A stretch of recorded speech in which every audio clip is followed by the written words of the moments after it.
Next, we have on the agenda 9.02, the 2020-2021 hybrid instruction update. And I believe, Dr. Nickerson, you're going to start with that presentation.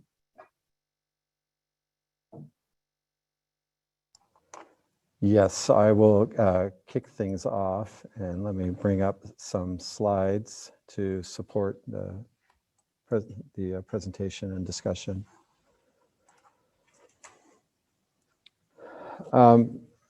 So I first want to recognize that we're looking at our hybrid instructional model tonight because of some change in CDC and CDPH guidance that can have implications on our hybrid instructional model. And I want to recognize that this presents challenges and perhaps opportunity. But it's not a simple situation. It's incredibly complex. And you know, there is a group that I want to acknowledge in the community, representing over 200 families in a petition with 400 names on it, that is asking vehemently for a very quick change to combined cohorts. And you know, that is something we need to look at, but it is complicated. And staff is going to present some of the issues that need to be considered for the board to kind of move forward from this. Staff does not have a firm recommendation on this, and we'll talk about that at the end of the presentation. The timeline on this issue, when you think that we worked very hard to get our schools open in the hybrid environment the moment we moved to red, and put a lot of things in place to make sure that happened, and put a instructional program when we moved to the hybrid instructional model and the full remote that we thought was really student-centered and would give them the best product in a less than ideal situation. At the end of, or I should say, at about that same time, we were reviewing research that was coming out of Massachusetts, and there was another large international meta-analysis on distancing in schools. And from those, there was a suggestion that 6 feet really didn't have a strong basis in or was not supported strongly in the research. Particularly with the preventative steps that were taking place in schools, such as ventilation and masking and things of that nature. And so we were not surprised at the end of that first week of hybrid when CDC came out with their new guidance on physical distancing. And later that evening, the governor made a speech saying that the CDPH would follow. After that, we started getting, that evening, actually it started that evening and that weekend, we started getting calls from some community members to have a special board meeting and convert to combined cohorts, A and B together with the 3 feet distancing rule. We communicated to our community that we were evaluating it, we were looking at it, because it is complicated. And we'll talk about some of the complications in this presentation. We have heard from community members about the simplicity of the change, and if other districts can do it, we can do it. And there are some districts that have been able to do this, do it safely, and do it with minimal disruption. But I'll say that most every district is different in how they approached hybrid, and makes their conversion of combining cohorts have different implications on safety, school density, and even the interruption to learning.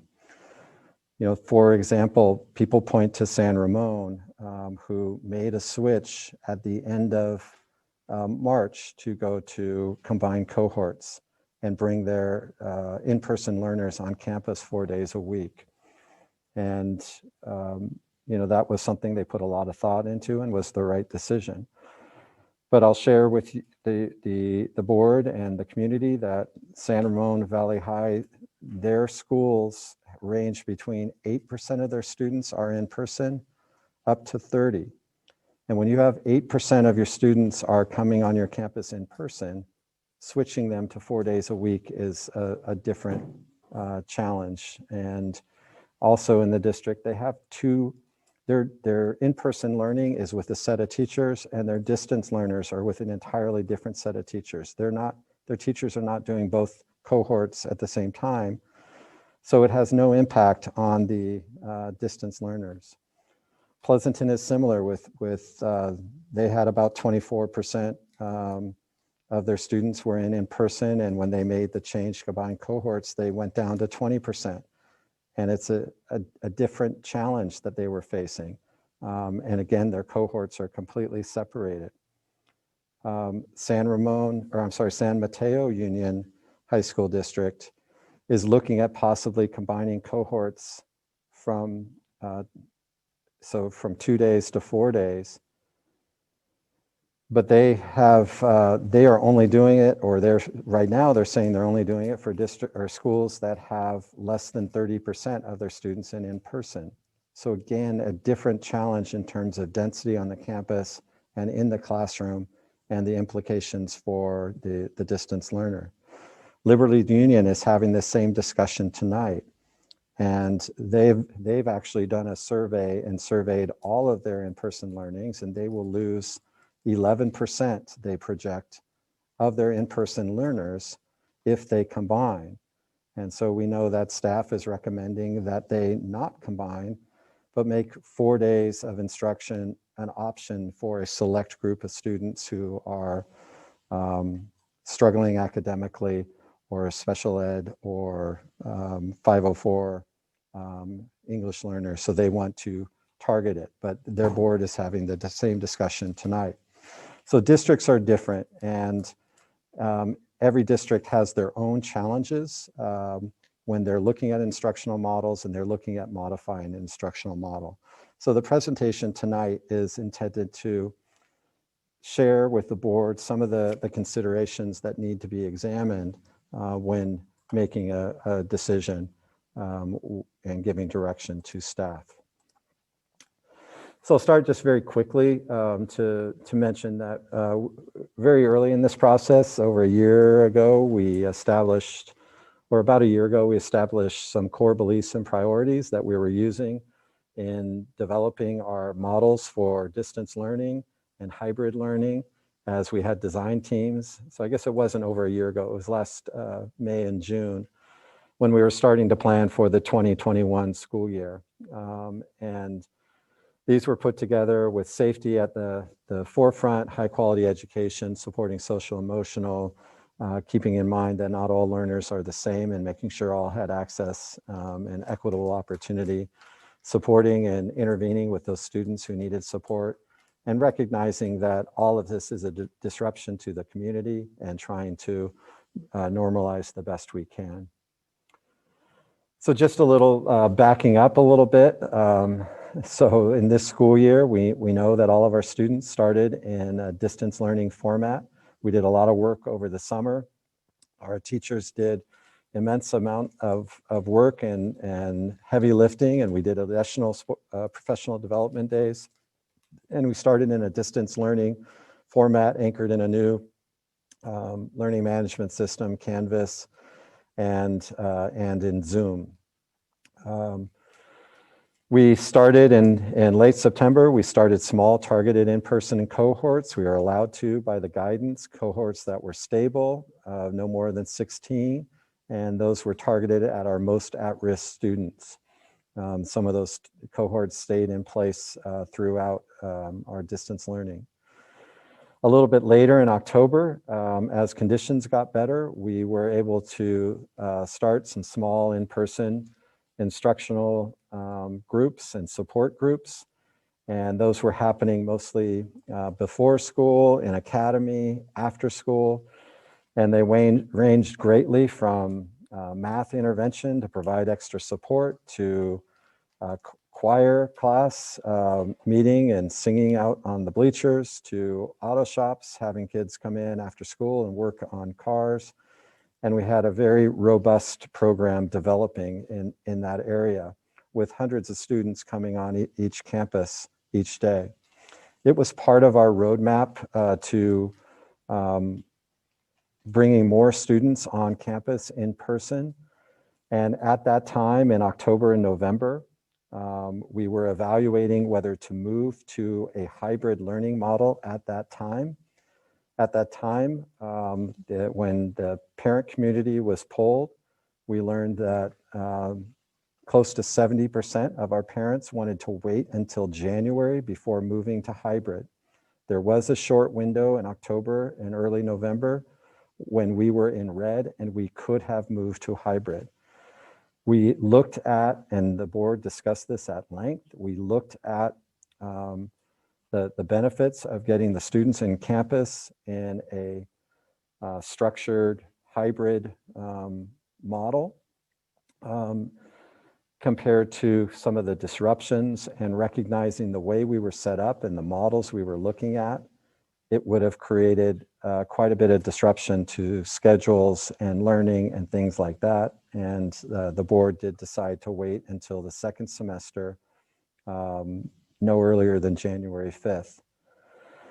Well, I think the board remembers well in the community that we started to see a surge growing at around Thanksgiving time into December and January, and the county was moving deep into purple.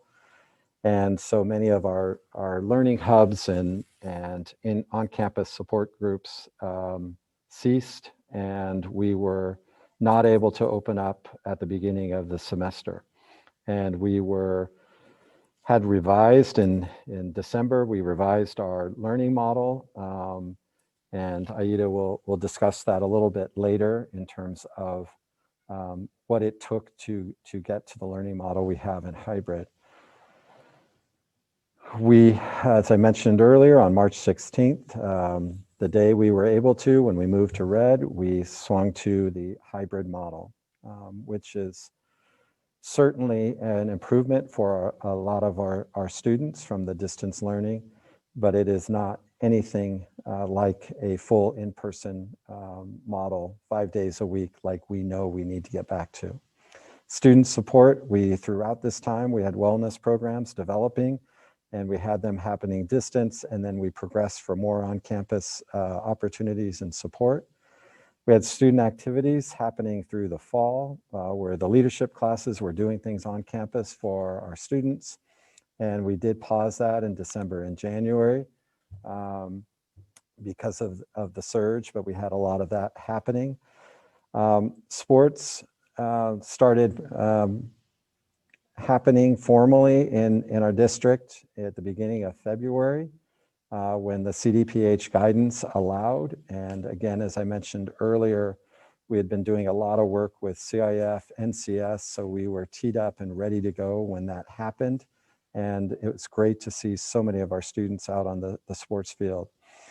We were the first district in the Bay Area to start our sports camps in June, and we're innovators with that. And we did close them down for 4 weeks in December when we were at the peak of the surge, and there was the regional stay-home order was in place. And we're happy, as was mentioned by some of the student board reps earlier in this meeting, we are happy that we are planning for in-person culminating events for our seniors. We are planning outdoor, in-person, full graduation ceremonies, and where guests will be able to arrive. Again, not too many districts in Northern California are doing that. Our principals are working hard to make it happen. We're doing other culminating activities, kind of senior ball-like, that are happening outdoors, kind of senior ball / grad night hybrid type events. And also time of reflection will be happening. So there's a lot of planning happening for these things going forward. Just to kind of review where we are on the public health. Public health has certainly improved from in the January to March window, mid-March, I would say, but since mid-March, it's been relatively flat. And some of the measures that are looked at for the perhaps soon to be obsolete tier system are the new cases per day. And this just shows a graph of that. And you can see it from January when it peaked a couple weeks after January 1. It came down pretty quickly. And then it's really kind of somewhat plateaued in the last 3 weeks at about five new cases per 100,000 per day. The other data point that's looked at is the positivity rate. And again, we saw that drop pretty rapidly from January through the middle to late March, and it's been stagnating a little bit since then. I'll remind the board that the gray is projected. The county health does provide that data, but the gray is not complete data on both of these graphs, so it's not necessarily accurate.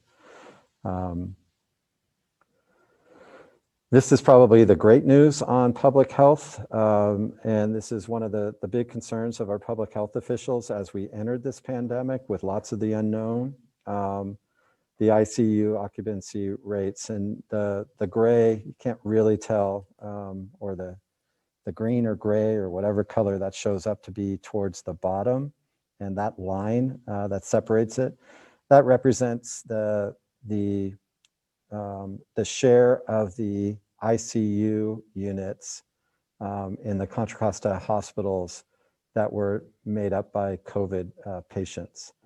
And so that's really encouraging to see that fall. So while the new case rate is plateaued quite a bit, you know, there's not the same crisis that we had due to the COVID influx in our ICUs units.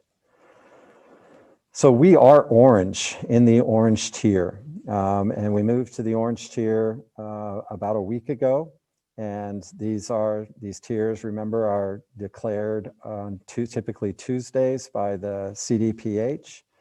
And I just threw in the graphic just so the board can see. There still are quite a few in red, and there are a few on yellow. There's a few Bay Area counties that are on the verge of going yellow. We're nowhere near that, but there are some.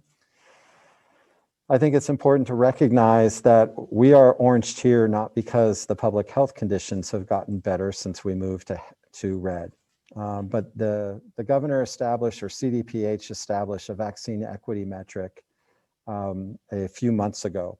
And they set two goals. Goal number one was to have 2 million shots in the quartile 1 of the HBI, or Healthy Places Index, which are the communities that have been hardest hit by COVID.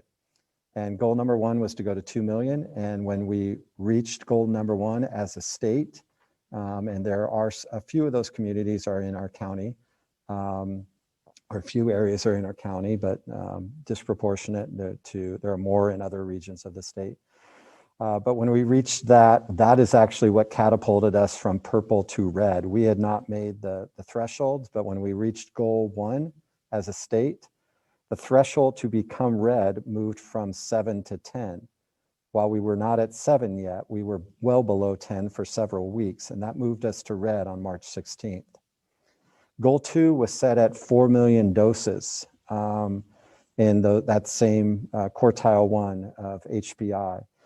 And we reached that on as a state on Monday, April 5th, and the next Tuesday we're converted to the orange tier. Again, when it was not because we were dropping in our new cases, but the threshold to move from red to orange tier moved from 4 to 6. And we had been floating around 5 for a couple weeks already. And so that is why the county became orange. So bringing it a little more local to our public health and our the conditions as we look to consider revising our hybrid. So the district has had a pretty substantial screening method with an online screening tool called the Company Nurse, and all students and staff on campus have to screen daily. And what they're screening for is their symptoms and contacts with COVID-19 positive individuals. And again, that's something that we require of all students and staff before they come on campus, and is an extra precaution than most school districts around are doing, but we felt it was important for each person to go through that process each day to keep everybody safe. Our testing program, we have all staff participate in required weekly testing, PCR testing for COVID-19. And we also encourage our students to participate at least every 2 weeks. We have community testing events that are held weekly, and we encourage them. And then we also have some of our athletes, particularly our indoor sports athletes, need to do weekly PCR testing. So most of them are participating with that program as well. While it is not the majority or even close to a majority of our students that are testing, there is a good sample, which is helpful for monitoring our public health among the students. And we'd always like to see those numbers increase.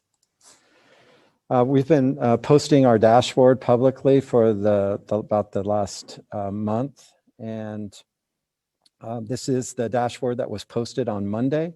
And it's got a week lag time, so it's from the week of 4/5. And what we're posting is those individuals that were exposed to positive cases and those individuals that tested for positive cases. The exposure to positive cases is through our own contact tracing, and it's also through the county's contact tracing and what's self-reported by students and staff.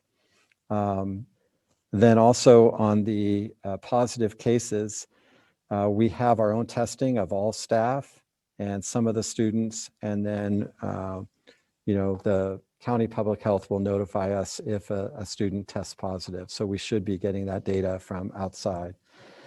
You can see that we had a handful of folks who were exposed to a positive case last week, and a handful of students, 2 students at Acalanes, 2 students at Miramani, and a staff member from the service center tested positive last week for COVID.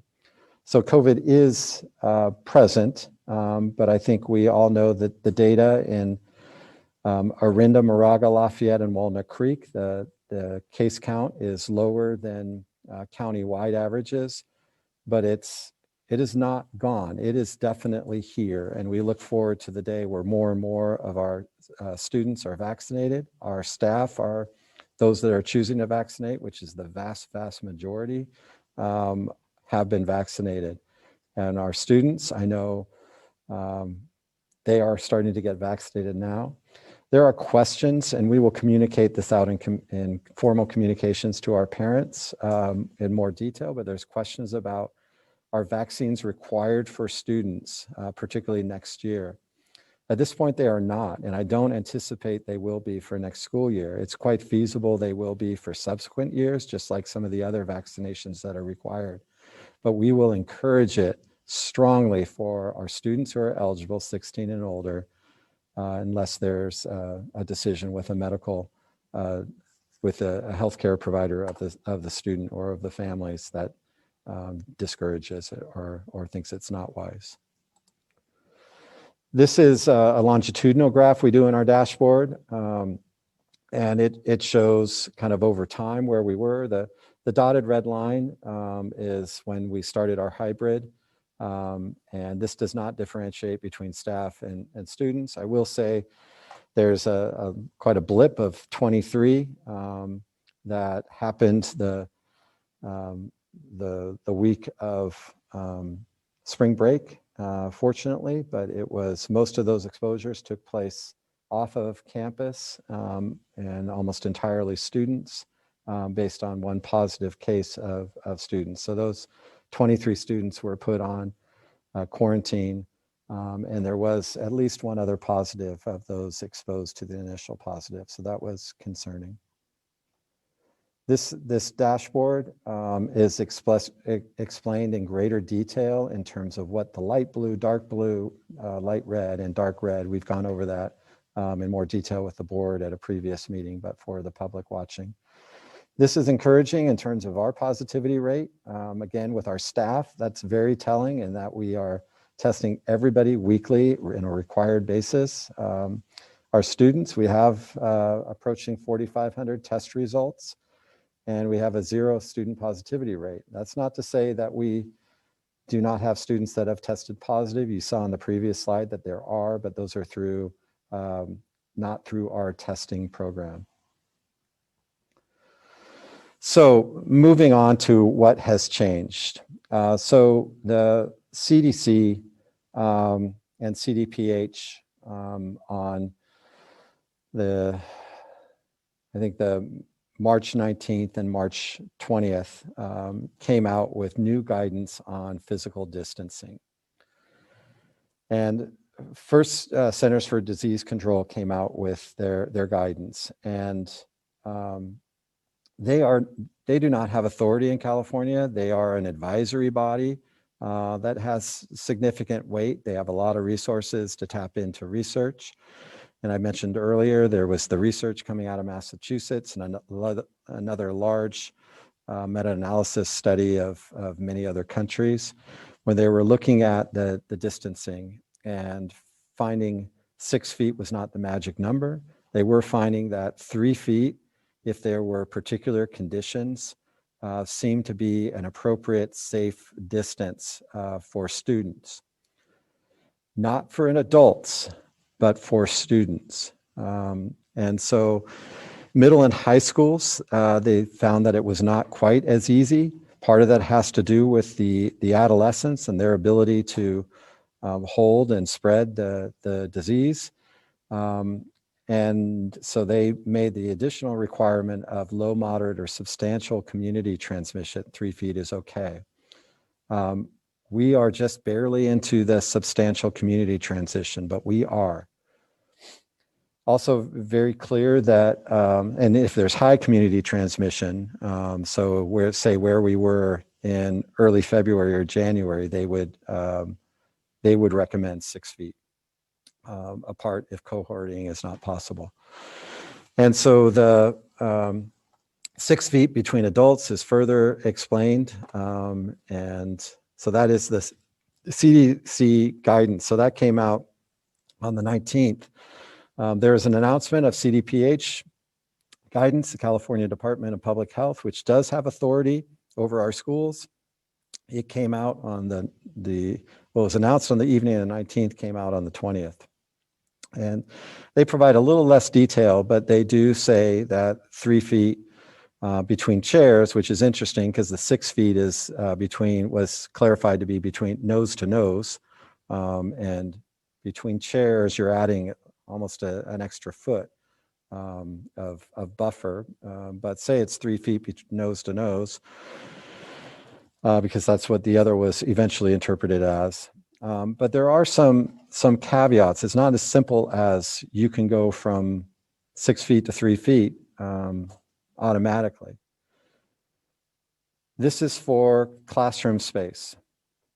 For other spaces, when students are taking off their mask, particularly for eating, it needs to be 6 feet according to their guidance.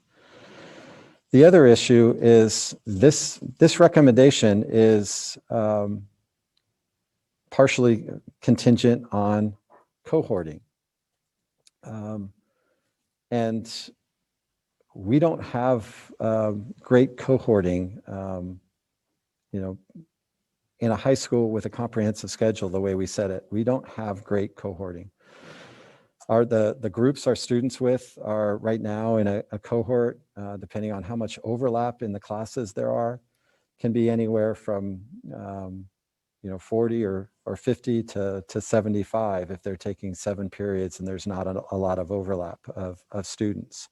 And so we were not fully following the what was written in the January guidance of CDPH, and we worked hard on our appeals for CDPH to offer clarification of what grouping could look like, and thus what we were doing was approved. But the mitigation layer of, as they call it here, stable groups is not something that's entirely in place. And if we went to 3 feet combining cohorts, it arguably would not be in place. The other thing I'll mention, which is disappointing, and I hope by the fall this catches up, and maybe it will catch up sooner. But right now, contact tracing for close contact of positive cases remains at 6 feet. With our current classroom structure at 6 feet, if there's a positive case, there's a good chance there won't be positive contacts. We do move to 3 feet, and a positive case could easily have contacts of 5, 6 per class times 6 or 7 classes, and maybe there's some overlap in that, so it wouldn't be quite so high. And it's, again, something we hope will change in time to match the 3 feet recommendation, but it's not there right now, and Contra Costa Health Services has made that very clear. So the question of combining cohorts A and B, and what I will say, there are some parents that say we should just go to 5 days. Staff definitely would not recommend that. That would be highly disruptive, would require a complete rethinking of our program. Part of having Monday and the asynchronous day is recognizing the additional time it takes teachers to plan for the multiple cohorts, doing distance learning and in-person learning at the same time.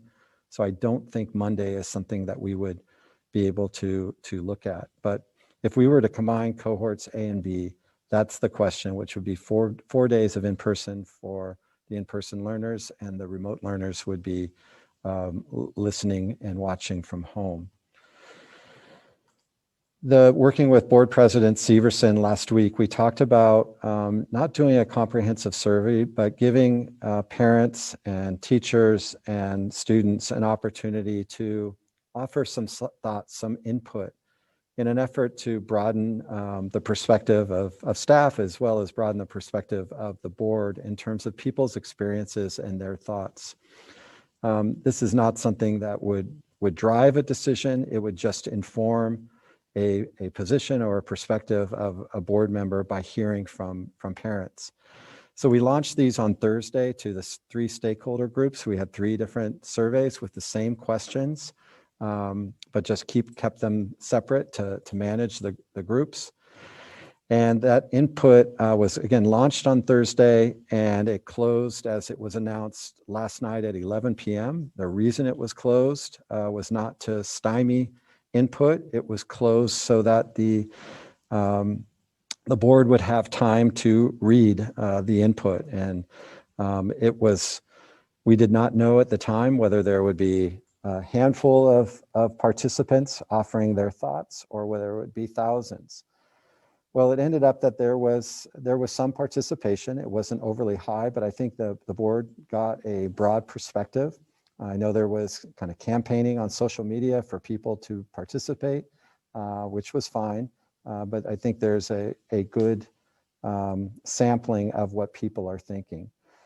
With the parents, most, and I don't have a percentage, and some were so on the fence, it's hard to say, but I would say most support combining the cohorts A and B. Some expressed a reservation pertaining to another change, and that things need to slow down, and that we're just starting this is working good.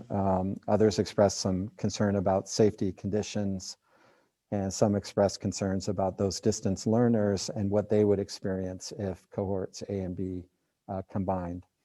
But again, most of the parents who participated supported combining the cohorts. With staff, it was really mixed reaction and input.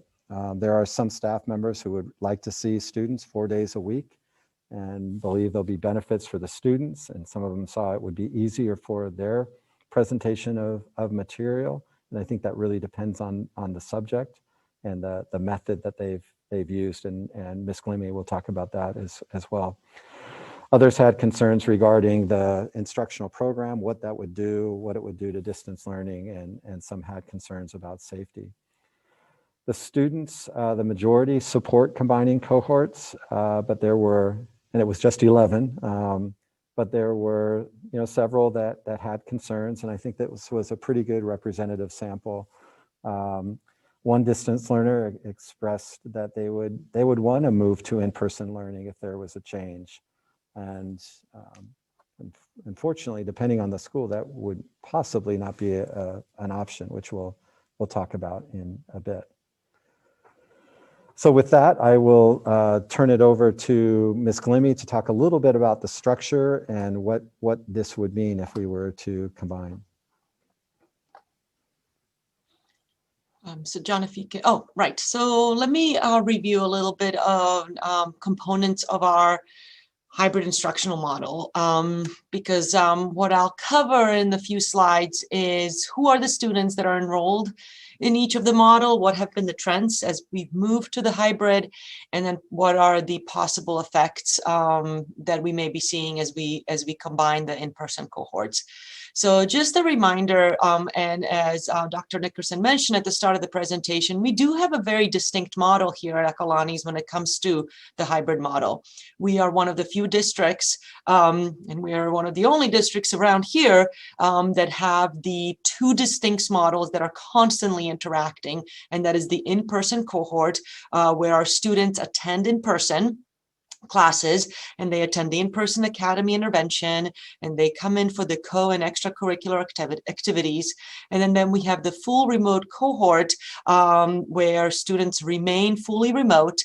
They attend the synchronous instruction by live streaming via Zoom, and they attend the virtual office hours that are dedicated to our remote students, and they can still come in for the in-person and extracurricular activities.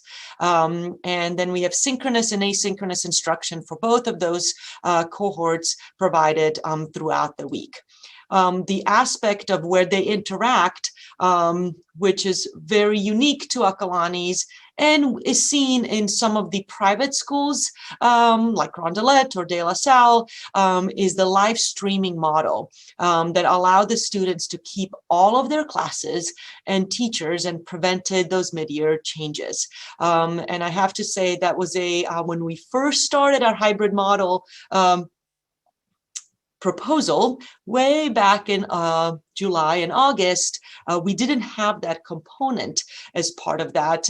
We had originally, if you might remember, our full remote students were going to be in a completely separate program, which would not allow the shift back into in-person should their circumstances change, and it would limit their offerings and elective participation.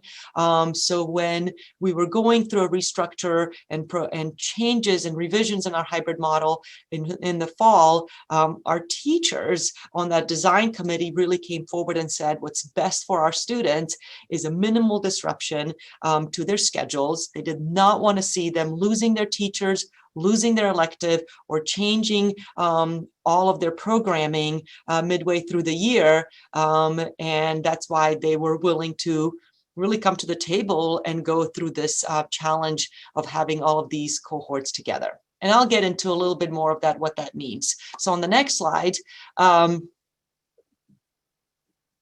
yes.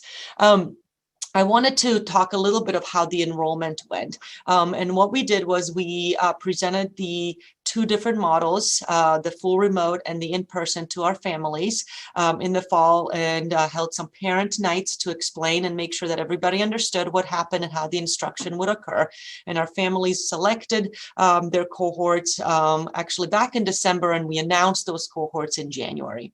And then the changes to the cohorts with our model of live streaming and keeping all of our cohorts together really allowed our families to be able to change the cohorts once they experience enhanced their instructional model, which is another benefit of having our cohorts all together, which is one of the challenges that some of our districts in our neighbors that are dealing with which are keeping their distance learners in a separate model from the in-person model, is that those students actually can't go back and forth.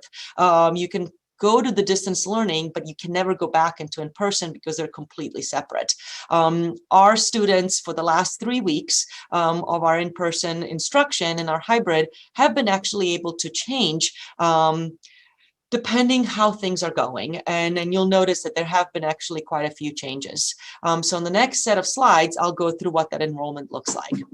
So this is a site-by-site breakdown of our cohort enrollment. What I don't have on here is our ACIS because their enrollment is so small, and we actually have students in multiple cohorts. In some classes, they come in for a full in-person, some classes they're completely online. So I just decided to keep them outside of these slides because they're very unique in how they attend. So what you can see is the blue lines or the blue bars. The light blue is where our students actually originally designated themselves in.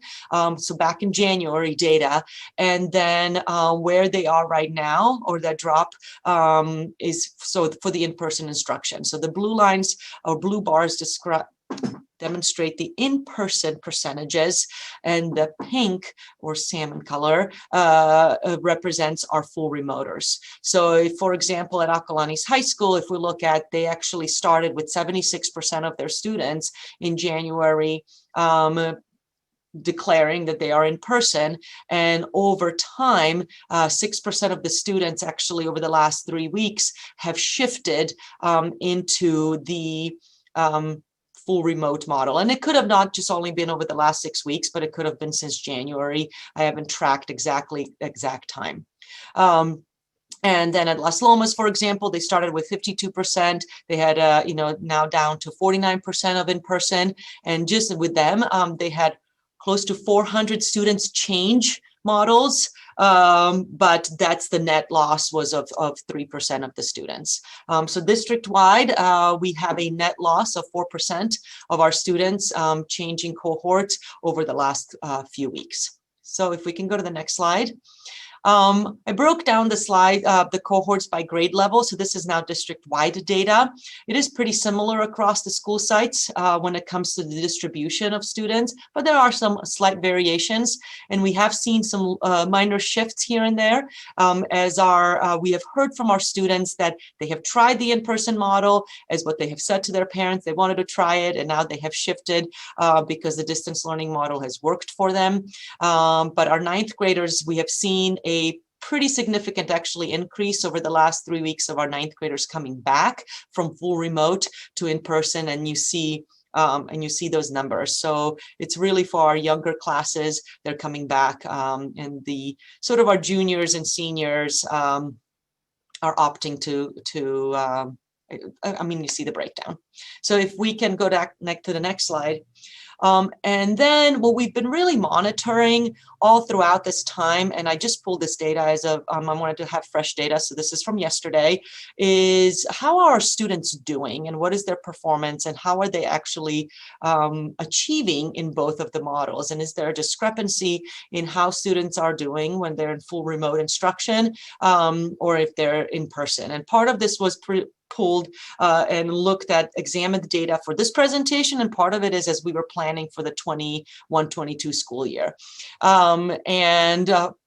Gender is just kind of out of curiosity to examine how it's going, but really looking at our students with IEPs, students with our 504 plans, our English learners. I'm going down the list. RFEP means the students that are previously classified as English learners, but now are classified as English proficient. I examined the students by GPA and looked at our group of students that have a GPA that's below 2.0 and really wanted to see those students that are at risk and struggling.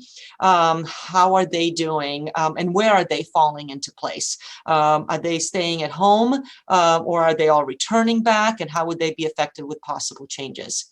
Then I pulled the students that are 2 years behind in credit, so really in danger of not making progress towards graduation.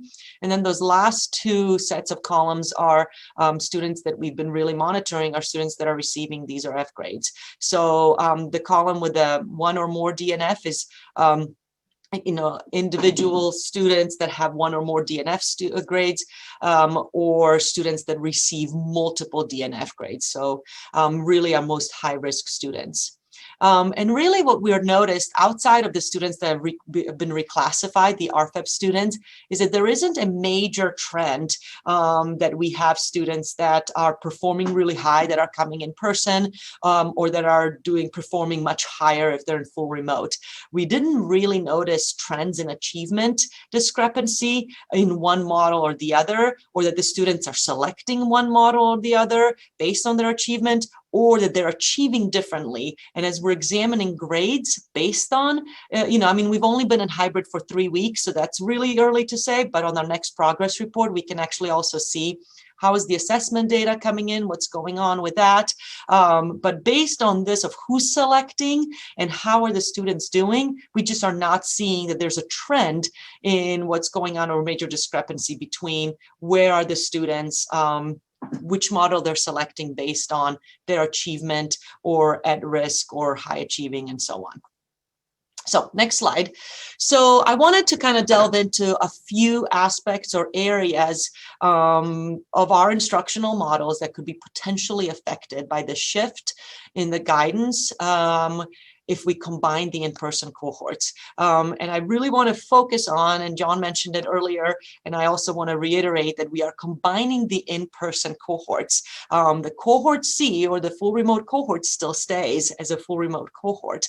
So we're not combining all cohorts, we're not coming back to full in-person, that we still stay with 2 distinct cohorts, the full remote cohort, or cohort C, and then the AB cohorts, or our in-person cohorts, get combined.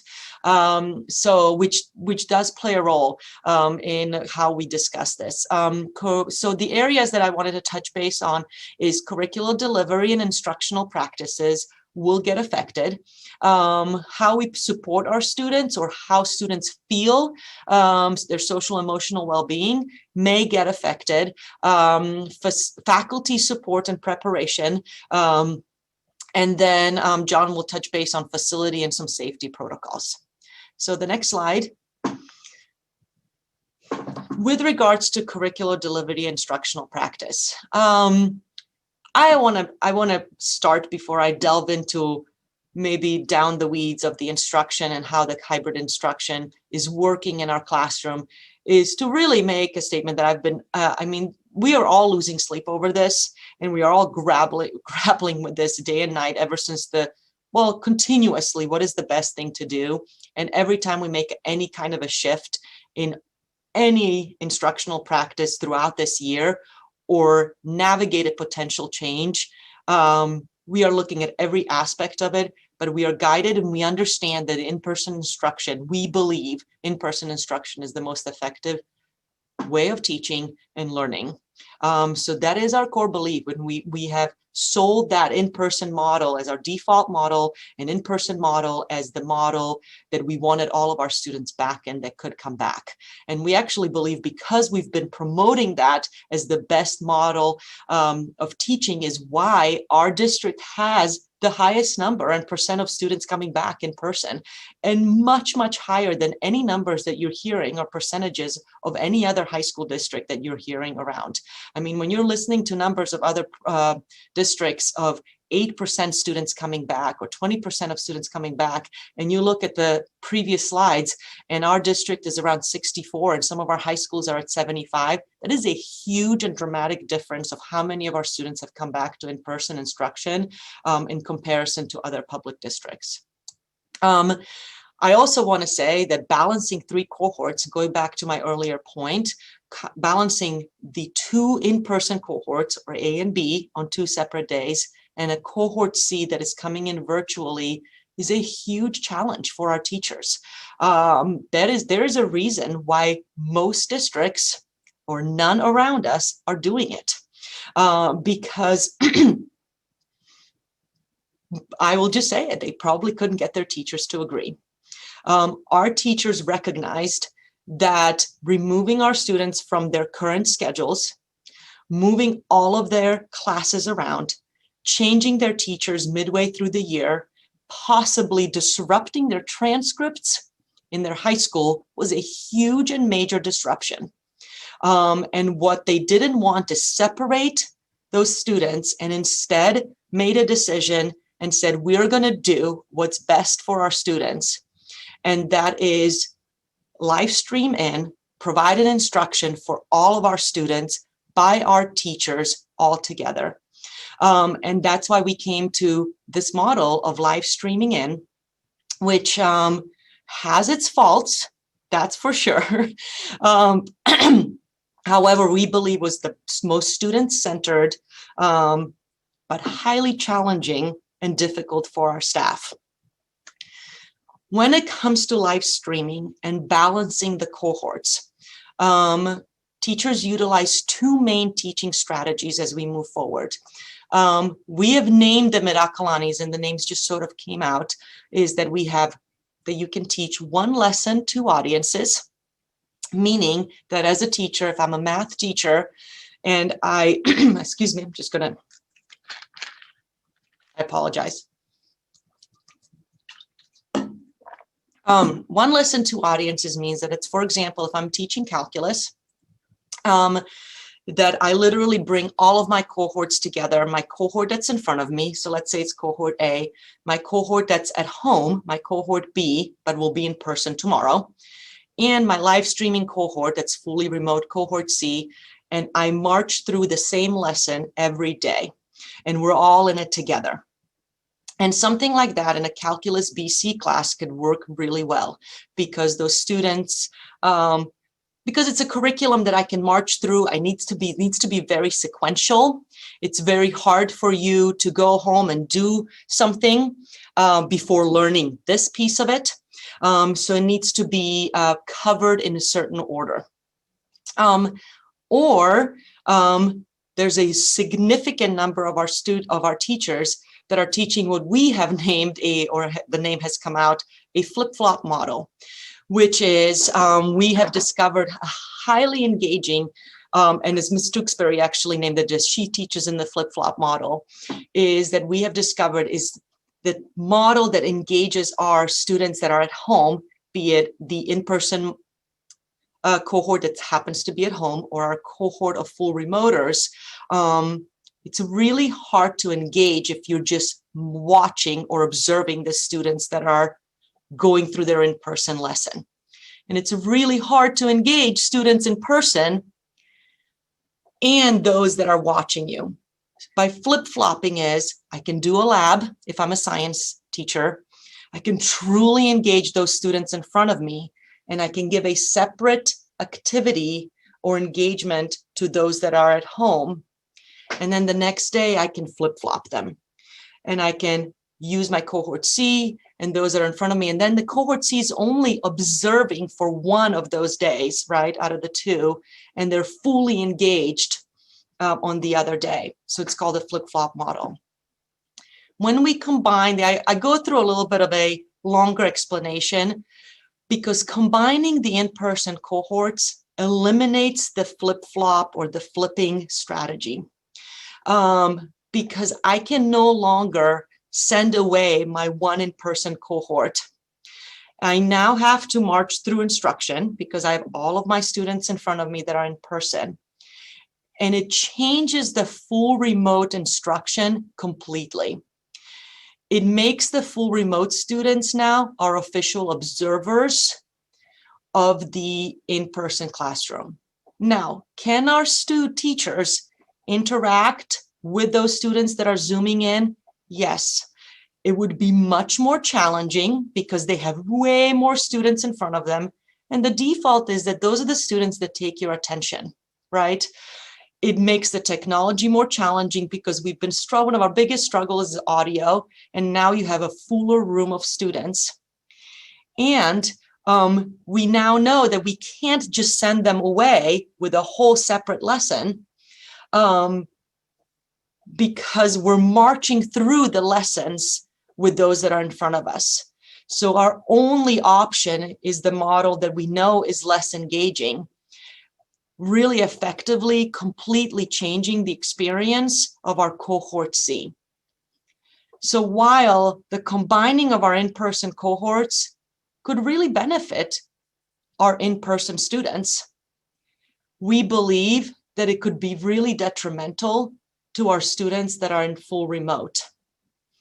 So we have heard loud and clear from a group of our in-person parents, but our full remote, the gap, we believe that it would go, that we believe that the gap would widen between our students that are in person and students that are in full remote. And we're hesitant about that. We're nervous what would happen. Yeah. On the next slide, I'll talk about the student support. We truly believe that any additional in-person instructional days would provide our in-person cohorts with additional peer interactions and connections. We heard it from our student board members earlier on. For those that are attending in person, any additional in-person days would be great. I agree, 100%. But we cannot discount that 40% of our students are not in person. And as John mentioned with facilities, and he'll cover in other slides, we do not think that we can accommodate additional students in full remote coming back in some of our campuses because we cannot accommodate the current CDPH guidance in many of our classrooms. We don't actually know that many of our students would come back. What we have heard from students in full remote and what we've seen in our trends, and you've seen on those graphs, the trend is the other way. So our trends demonstrate that students actually, some of them are leaving. They have tried the in-person and they're leaving. And there are many reasons that we have heard of why those students are leaving more towards the full remote as opposed to in-person. And I'll have to admit that I said, when we came up with a model, when we actually start hybrid, you will see the mass change of full remote students to in-person. I said it. And then when we started it and I didn't see it and the trend was the other way, actually, what we heard from our site administrators and what we heard from our students is kind of what Preston actually said earlier, is that it was a seamless change. And many of our students, that when we heard it from some of our parent leaders, is that my students was in full remote and actually the instruction almost improved from the distance learning. So why change? What we are also now hearing from many of our students at our school sites, in our wellness centers and in our counseling offices, is that they really prefer that smaller environment and smaller class size. The mental health effect of the last year of being in isolation for many of our students has had effects that we are constantly unfolding and finding out. We knew over the last year that our students will struggle transitioning back to in-person. I don't think that we understood how big that struggle is going to be and how much they will need this small chunks of transition. And what we're hearing on our campuses, in our wellness centers and in our counseling offices, is how for our students that are struggling the most with the transition back to in-person, for those that want to be back in person, but are struggling with that, is that the hybrid is working for them. And what we have heard is that they would actually revert back to full remote if we were to open full time and we had more crowded campuses. Now, I'm making some assumptions here based on our anecdotal evidence from our wellness coordinators in our last wellness meeting, from our counselors, and from our site administrators. But those are our boots on the ground that are hearing that from our students, that are visiting those offices and that are visiting those centers, and from those that have left the full remote, the hybrid. So I have heard from at least 3 of our principals who have estimated that they would possibly lose about 10% of our students. That's their estimate, that they're thinking that they would lose. And that's what we have seen in some of our districts that have gone, for example, to full remote and increased, is a loss. So it makes us really nervous that we would possibly be losing students to full remote, those that may need this opportunity of 2 days a week on campus the most. And finally, if we can go to the next slide, is that our students are always the focus, and our students will always be the #1 priority. But I don't want to discount or set aside our faculty support and preparation. And we heard that from Mr. McEwen and Ms. Tewksbury during their speeches at the start. And I have to also say that all throughout the shifts, while the emotions were high and we've heard all sorts of various conversations happening, our staff has stepped up continuously, regardless of what we have asked them to do, what's right for the students. And because they're committed to do what's best for our kids, and they have adjusted and shifted instruction as necessary, and our classified has adjusted and shifted our campuses as necessary. But I have to say that combining the in-person cohort is very complex, and it's a task asking our faculty to alter their instructional practices and make significant curricular changes yet again. And it's pretty late in the school year to ask them to do that one more time. It isn't as simple as I heard one teacher say, if you combine my in-person cohort and I didn't have cohort C, I'd do it yesterday because it would make everything easier. But it isn't. It is completely eliminating the model that I have planned out for the year. It is changing what curriculum I can teach, how I have been teaching it, or how I prepare to teach it. And it's changing my entire world once more time, which if it was the right thing to do, if we knew 100% in our core that that was the right thing to do for all of our students, we would do it. But we cannot discount the students that are our students, the 40% that are in full remote or bigger percentages in some of our campuses. And we cannot discount that some in-person, there's a big percentage of in-person students that this may not work for. We would not have time for teacher professional development because we do not have professional development days to prepare our staff. We could not be asking a removal of instructional practices at this time of the school year to make any of these adjustments. So I would have to say that our staff has made quite a few major changes in how they teach, and it would be challenging to provide them appropriate support, not just to kick it off, but also ongoing as they adjust that instruction. And I'll go back to you, John, for the facilities and safety.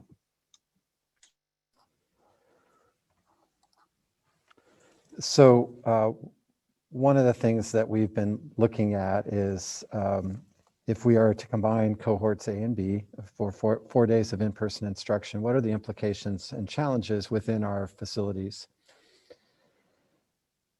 There are challenges, and some very significant, but all should be able to be overcome should the board go this direction.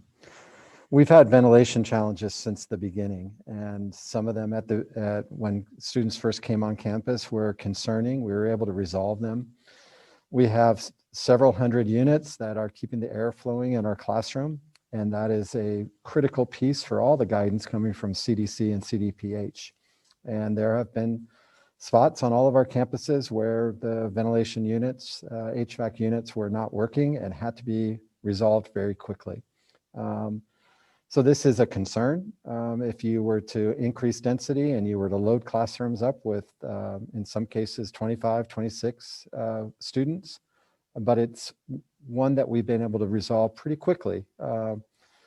Noting that at Acalanes High School, where the density would be one of the highest, we have a generator providing about half the electricity on the campus, and it's had some HVAC failures in the last 48 hours. But again, I think we're getting that resolved.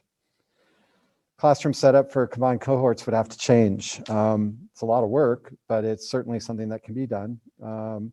We've removed a lot of desks from some of the classrooms, and we would have to get that back in place. Staff feels it would be challenging, but we could pull that off in a weekend. We would have to hire some additional help to come in to get all the desks in, probably on a Saturday. On a Sunday, it would be all hands on deck, getting them spaced out 3 feet apart, getting them taped, or the marks taped. And then probably on Monday, teachers could come by their classrooms and take a look and make sure it fits their kind of needs. And so that can be done, but it's challenging. A big question we've made reference to a couple of times is there space for both cohort A and B? And this is a particular challenge at Acalanes and Miramani, where we have the most students in person right now. And it's not the simple math of you have 13 in the classroom at 6 feet. So at 3 feet, you can get 26 in there. And it doesn't work quite that easily. And we've done a lot of kind of experimentation and looking at master schedule. And we estimate somewhere between 10 and 20% of our classrooms have a problem that we need to address and figure out, and whether it's using different types of desks that we can spread out more, we're not sure. But that is a pretty significant challenge. Because of that, we've had a lot of flexibility moving from distance learning to in-person. And I know there are some that have expressed if the model for in-person moved to 4 days, they would move from distance learning, even though, as Ms. Glimmy suggested, based on a lot of anecdotal data, we think the trend would be the other way. We may not be able to allow students to move from distance learning to in-person, particularly at Acalanes and Miramani, unless there's a large flow of students away from in-person. Then some of our classroom challenges might be resolved, and we would have some space.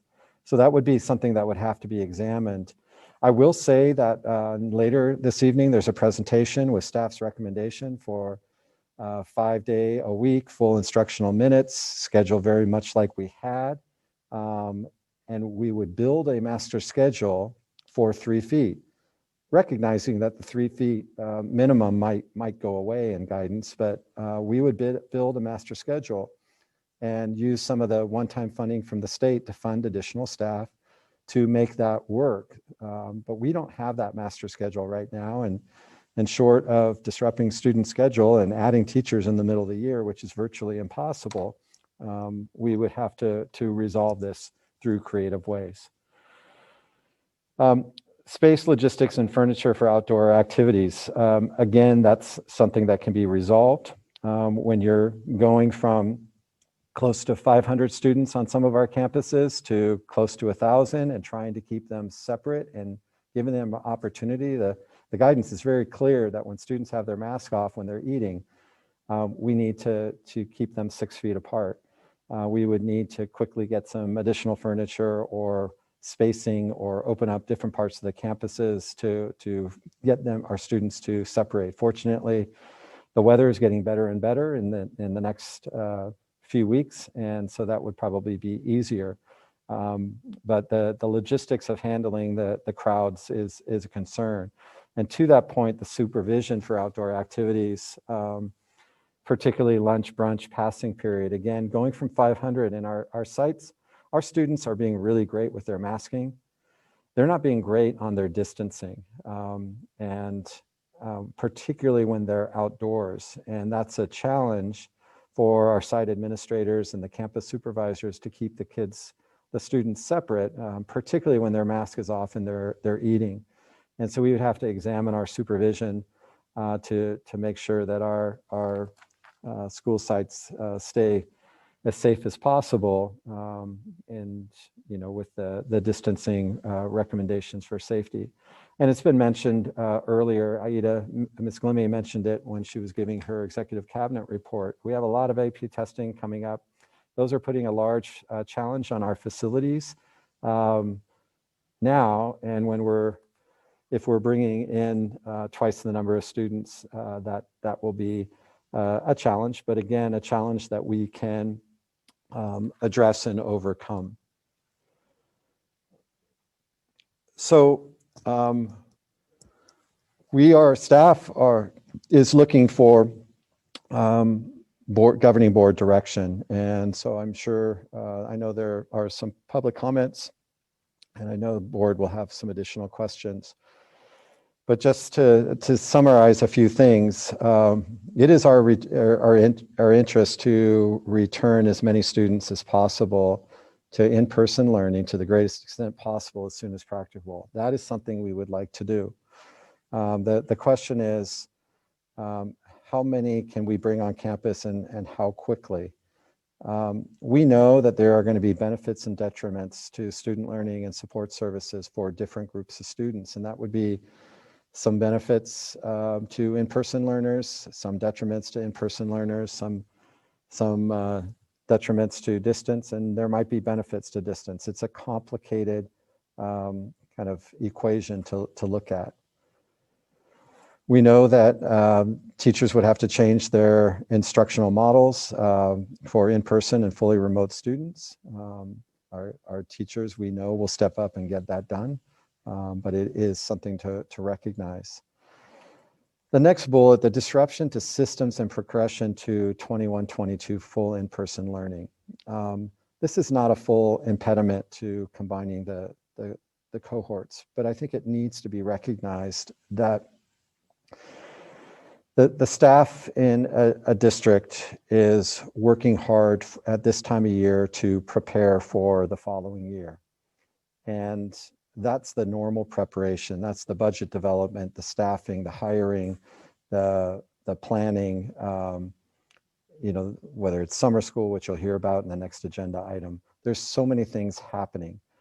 And that's when there's not a pandemic. And with the pandemic, there is a lot of planning right now taking place, preparing for 21-22 to return to, you know, pretty darn close to a full normalcy on our campuses. And again, that's a later agenda item. That is going to happen.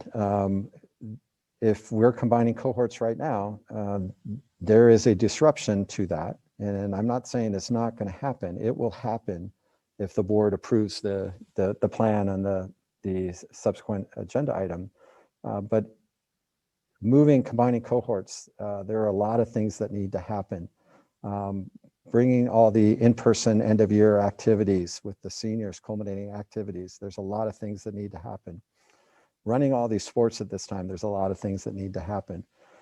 And this progression of bringing more and more students on campus, which started back in the fall, you know, we're used to the changes, we're used to throwing out plans and developing new plans, but there's a lot of energy that needs to go to some of the other things that are happening right now. There are facilities and supervision challenges, all of which can be overcome. And then there's a question on the timing. If we make this move to combine cohorts, how quickly could it happen? And the collective bargaining that must take place. We have an MOU in place with both of our bargaining units that clearly spell out some of the conditions in the hybrid and our in-person learning. And a change of this magnitude would require collective bargaining. So those are just some of the things that the board, I hope, will consider, kind of a summary as they look at this potential for a scheduling adjustment.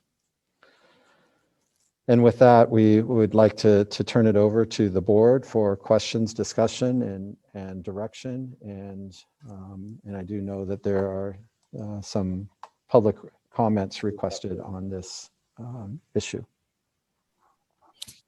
Okay, thank you for that presentation. Before we get to the public comment, are there any clarifying questions from the board? Yeah, I just have two quick ones. One, I guess Ms. Galimi can probably best answer this. And you mentioned it, but go a little more detail in terms of all along we said that once we started in a hybrid, after a week or so, we did not want students switching back and forth, going from one in person to distance learning or vice versa. Could you just very quickly remind us the reasons for that?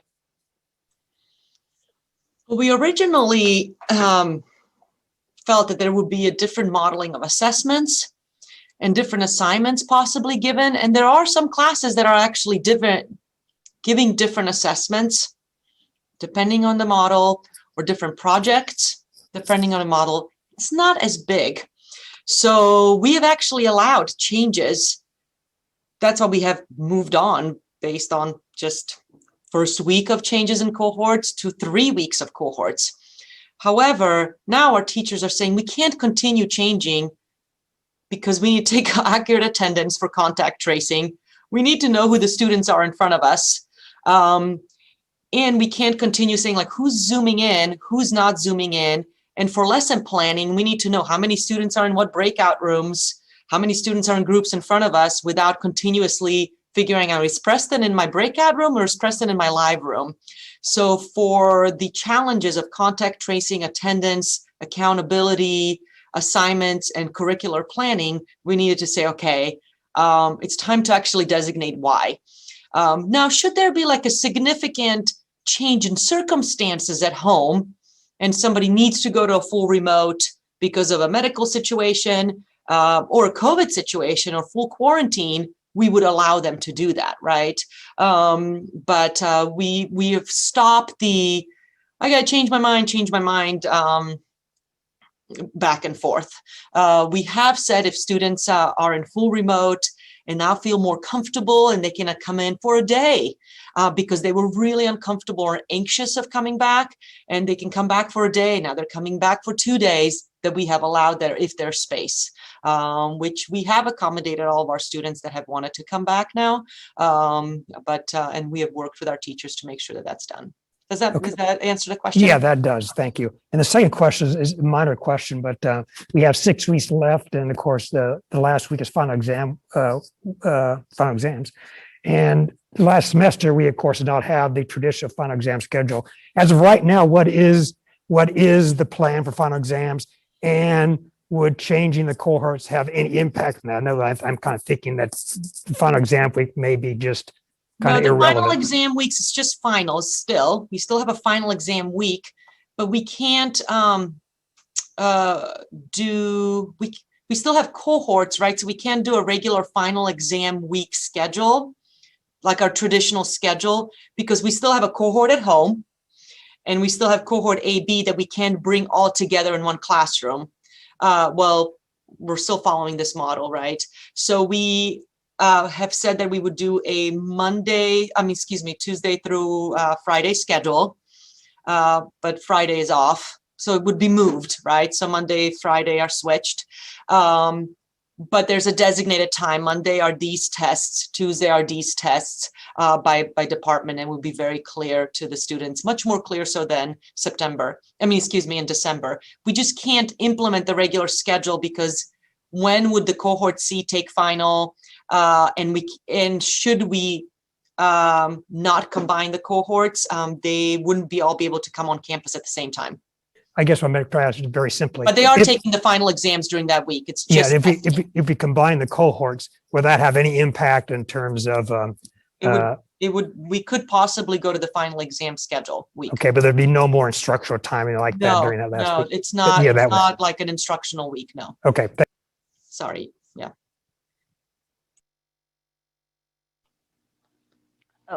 Dr. Nickerson, I just had a clarifying question. When you were at the first part of your presentation, when you were talking about the change in the guidance from CDPH, and you talked about how their assumption in making the change from 6 foot to 3 feet included cohorting, which we're not really doing because of the nature of our model. Is there any sense that, or if you had any conversations with the Contra Costa health authorities about whether or not this kind of combining the cohorts would need a subsequent approval, or do they have any concerns about it?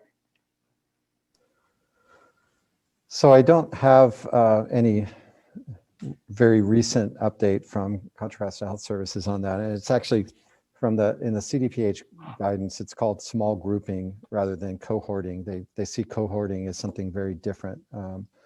But the small group guidance from CDPH in January represented something that we could not do, or was not consistent with our plan to open up in hybrid. They were suggesting things like have all the students in one room and have the teachers rotate through. Well, clearly whoever wrote that doesn't understand how high schools work. And so we made a very loud appeal up to the state, like this can't be. And then we did hear back that you really need to do your best to keep your groups small. But initially, CCHS was telling us your hybrid plan is not going to work with these small groups. That said, I don't think there are clear definitions, and we have not run this by, perhaps intentionally by CCHS, but we have some concerns of the small group, the way our small groups play out now in hybrid, and you essentially would be probably doubling the size of a small group for each student and having them closer to each other. So I don't have much of a good response on that, but it is something I think notable in the mitigating factors that are in Thank you. place. Any other clarifying questions from the board? Okay, our first three public comments, if they could raise their hands. First from Ann Hawkins, then Wayne Hill, then Mark Lonergan. And based on the number of speakers and our allotted time, we will limit comments to 2 minutes.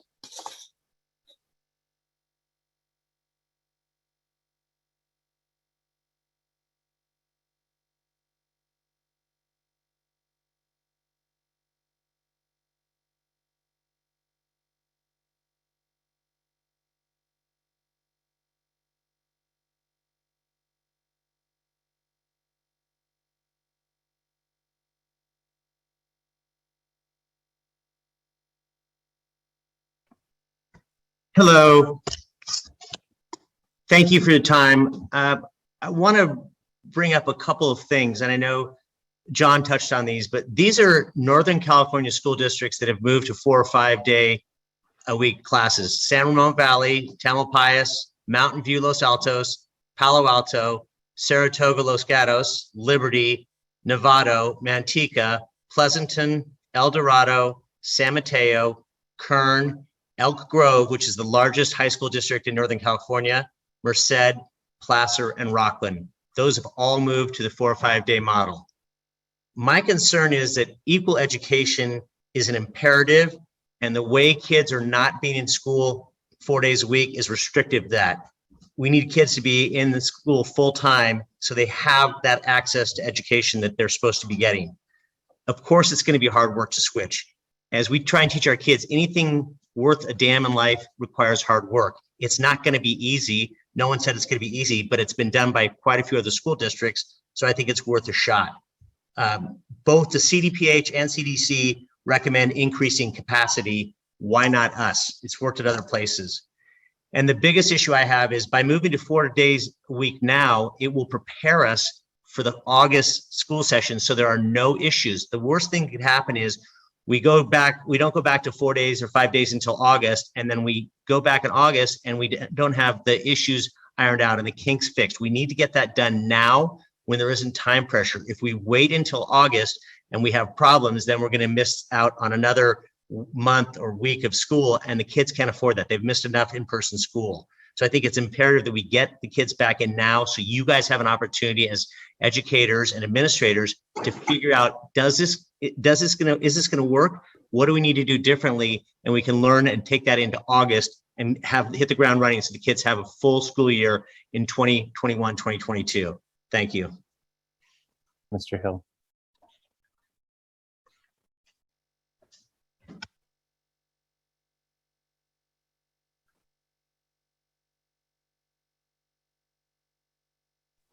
Yeah, if Anna Hawkins is there, if she could raise her hand still. Next is Elizabeth Owens. She could also raise her hand. And then Mark, if you could, you can begin. Thank you. I wanted to speak tonight in favor of increasing the amount of in-person instruction time. Under California state law, the district actually has a legal obligation to provide in-person instruction to its students to the greatest extent possible. This is required under section 43504 of the Education Code, which is the law that the legislature hurriedly passed last year in order to authorize this thing that we've all been calling distance learning. There is a reason it was added as a legal requirement. It is universally recognized that in-person instruction is vastly superior to any sort of remote or virtual or distance learning. I think I heard the district recognize that itself in comments earlier. Remote learning was authorized only for the school year and only when needed to comply with state or local health guidance. It isn't needed in Contra Costa and hasn't been for a month. Study after study has confirmed that the virtual learning experience of the school year has been an abject failure. And I'm talking about the national experience. It's not a comment on our experience in this district. There's been learning loss on an unprecedented scale, retardation of social and emotional development, performance on standardized tests has declined, depression, suicidal ideation, and actual suicides. And just recently, the Wall Street Journal released a report from economists concluding that there's going to be a lifelong negative impact on earning capacity and standard of living for kids that are experiencing this. Providing in-person instruction for only 2 days a week does not represent the greatest extent possible. And it's inconsistent with what other districts are doing. It also doesn't comply with the district's legal obligations. We are seeing school districts being sued now for providing less than the legally required in-person instruction. And as a taxpayer, I would be most unhappy if my hard-earned dollars were to go towards defending the district's actions in court. Thank you. Thank you, Mr. Longren.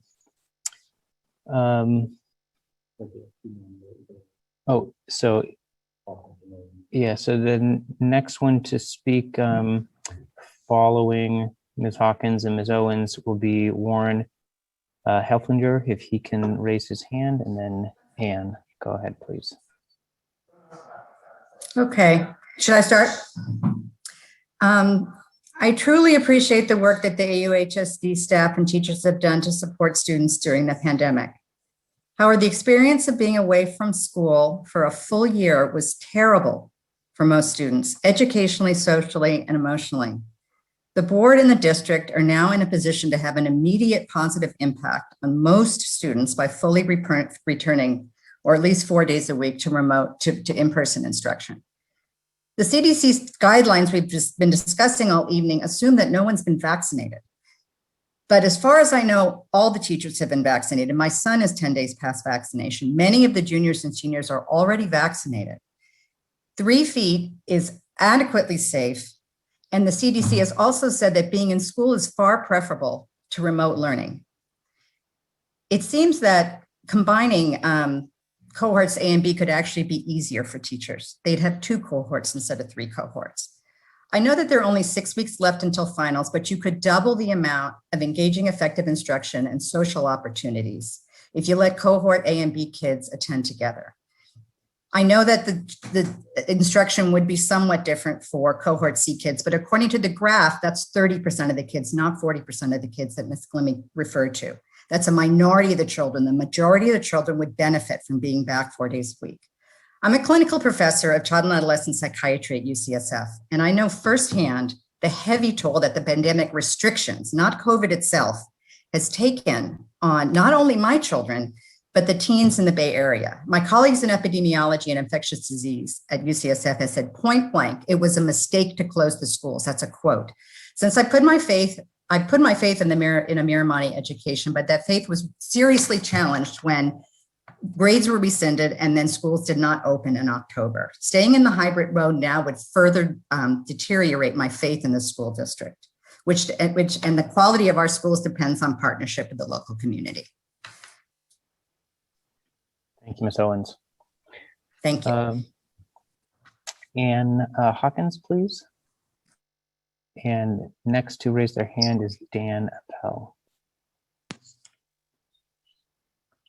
Okay, hi. I first of all want to thank the the teachers and the administration for doing all that they do to help our students. But I am here to tell you that I feel at this point, hybrid is no longer necessary.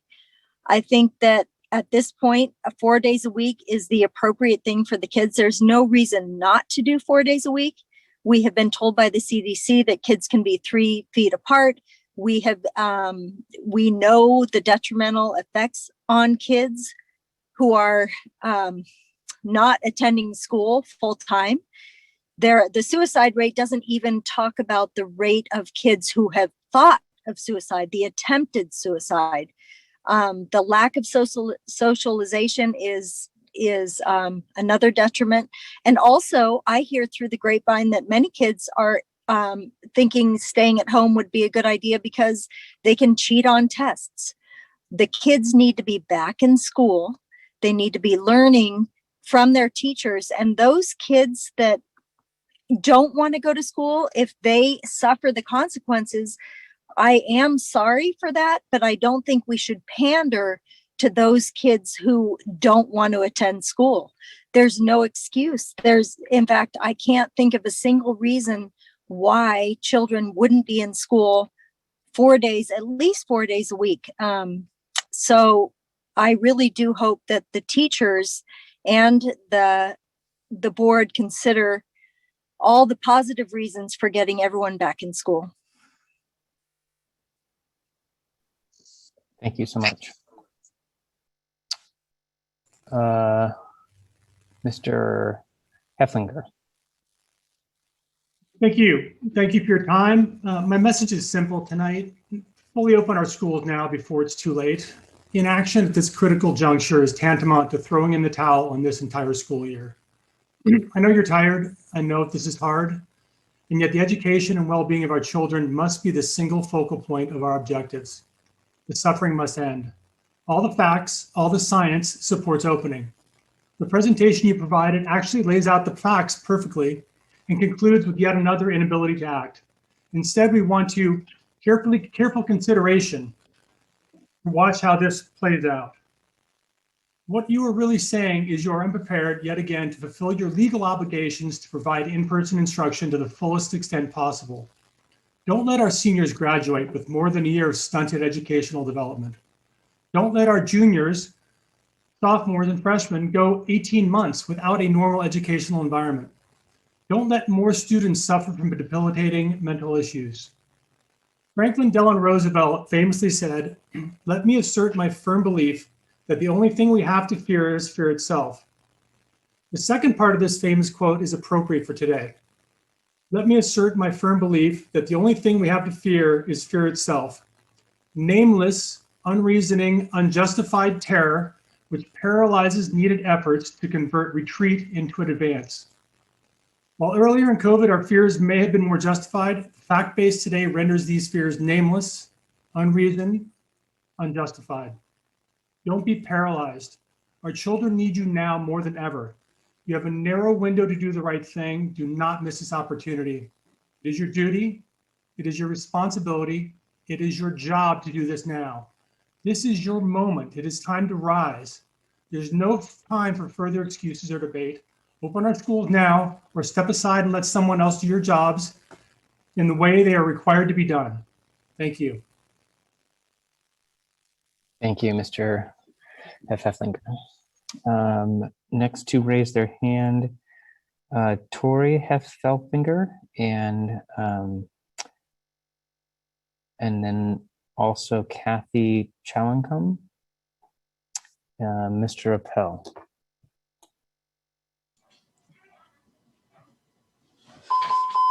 Thank you for the opportunity to speak tonight regarding the proposed move from 6 feet to 3 feet of physical distancing. I've had the privilege to be part of both design committees that met in June and November of 2020, as well as a distance learning TOSA tasked with the developing of distance learning and hybrid instructional plans. During this time, I was impressed with the facilitation of district administration to pull in stakeholder input, current research, practices, and interviews from schools who had also tackled these issues. I feel that the district has had success with both its distance learning and hybrid models because the necessary time and effort was put in to develop training and implementation of these models. To To my knowledge, little of that has been able to take place with the newly proposed models. Will we have the current schedule, meet the same days, have split lunch, hold 4 academies a week, provide remote cohort office hours, have assessment days, have a 75-minute or 90-minute block? These are all fundamental questions that need to be answered before a shift to a new model and were the foundation of prior committee work. I have no doubt that we could answer these questions. Our district has done amazing work during this year, but we need the time to do so. In the proposed move from 6 feet to 3 feet, it is tempting to think they'll just be our current hybrid instruction with more students in the room. However, I strongly feel that this proposed change is in fact a new instructional model, as I can no longer use all of the instructional practices I currently employ, namely the flip-flop model of instruction, which has become the primary method of instruction for my physics classroom and has allowed me to complete safe, hands-on labs, as well as fully engage, fully remote learners. We know what happens when rushed and we don't adequately plan and train for a large shift in our school practices. We all experienced it last spring when we started distance learning without having all the above mentioned systems in place. Spring 2020 was forced on us due to the pandemic. However, we now have the choice to learn from that experience and not provide our students with yet another disruption in schedule and instructional strategies that we have not fully vetted or adequately prepared to implement. I recognize none of this is ideal. I want kids in classrooms. I want things to go back to normal. I want to teach as I used to, but I want to do it well and feel prepared to succeed. I'm optimistic we'll be there in the fall with proper planning needed for success, which is a heavy lift. Thank you. Thank you, Mr. Appel. Next to raise their hand is Moxie Marsh. And next to speak is Ms. Heffelfinger. Jolicoeur? That me? No, Tori. Oh, sorry. Okay. You're to follow.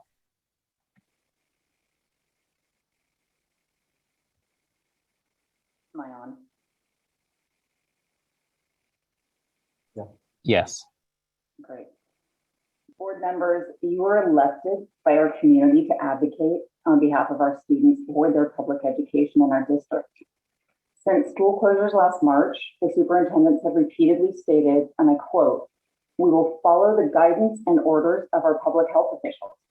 We will continue to be guided by state and county public health officials. We will continue to follow guidance from local and state health officials." Further, the superintendent stated, and I quote, "We will maximize student presence on campus in accordance with public health guidance and orders." We've listened to the words that our district will follow public health officials for over a year now. The CDC and the CDPH updated its guidance almost a month ago, allowing our schools to be more open. Now the district is choosing not to follow public health guidance. Our children have suffered enough. Last April, the superintendent quoted national education leader Dr. Joshua Starr stating, "Kids are always learning. What they're learning now is how adults respond to a crisis." Our children have been learning by how our district has responded to this crisis. This crisis will end, but our children and our community will not forget how our district responds. Board members, you have a public duty to advocate for the best interest of our students, and the clock is ticking. Please direct the district to immediately open our schools to the fullest extent possible. Thank you. Thank you. And then next to raise their hand, Bob McLean. And to speak now, Ms. Jolicoeur.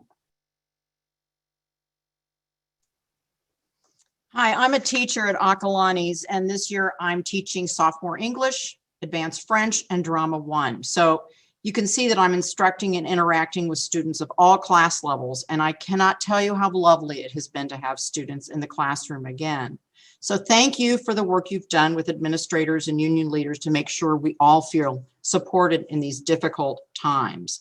And I know parents, administrators, and teachers in other districts whose experiences with education in the era of COVID have been more chaotic and demoralizing because of lack of respect for all the stakeholders. But because of that, I would like to discuss a prospect of combining the A and B cohorts in the last weeks of school. It would be more normal for me, of course, but I look forward to teaching, back to normal in the fall. But I don't believe that my students will benefit from another change, especially so late in the year.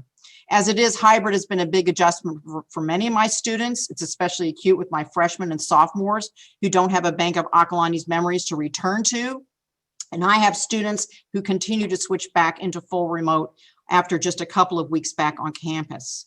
Hybrid's been a huge adjustment, and they really could use a soft opening plus the summer to rest up. Most of the kids, I will say, will do well no matter what, but I'm worried about the kids that are Zoomers and that they'll really be even more outliers and be more marginalized than they already are. So I ask that you give them the time to adjust and transition to our new normal. My students, like the rest of us, are tired and could use a little cruising towards the finish line. Changing their schedule so soon after they've adjusted seems unfair and unsupportive. I admire how they show up every day, whether in Zoom or in person, not giving up, not giving in to the challenges they face, determined to be students when a lot of people would have given up. They're strong stock. Let's give them time to just finish off this year without any increased pressure. Thank you. Merci bien, Madame Chalacon. Next to speak is Maisie Marsh.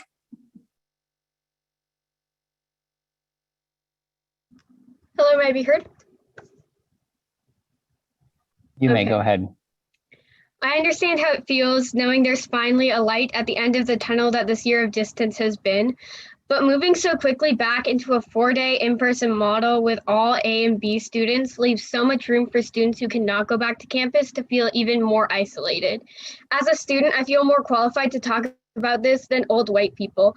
At Los Lomas, I think we have the benefit that you kind of have to pay attention to online students when the division is 25% in class and 75 online, or even 50-50 as it would be if we were to go one cohort online, one cohort in person. However, I worry at schools like Miramonte or Akalani's where the division is closer to 70-30 or 80-20, that students online are getting the shortest possible end of this stick. It seems even more insensitive of us to use the most lenient guidelines to justify giving them the impossible choice of coming back to school to get the best education or staying home where it's safest for them. It's incredibly important that we listen to our immunocompromised and at-risk students in this moment. Now is the moment we care for our community so radically and so avidly that we listen to the voices who have been hurt the most in the last year.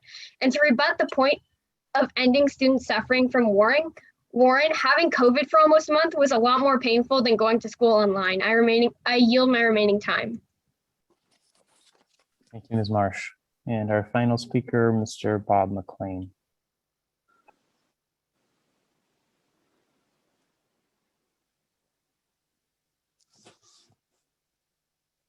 So am I here? Yes, we can hear you. Oh, okay. Hello, board. Good to see everybody. Hope everybody's doing well.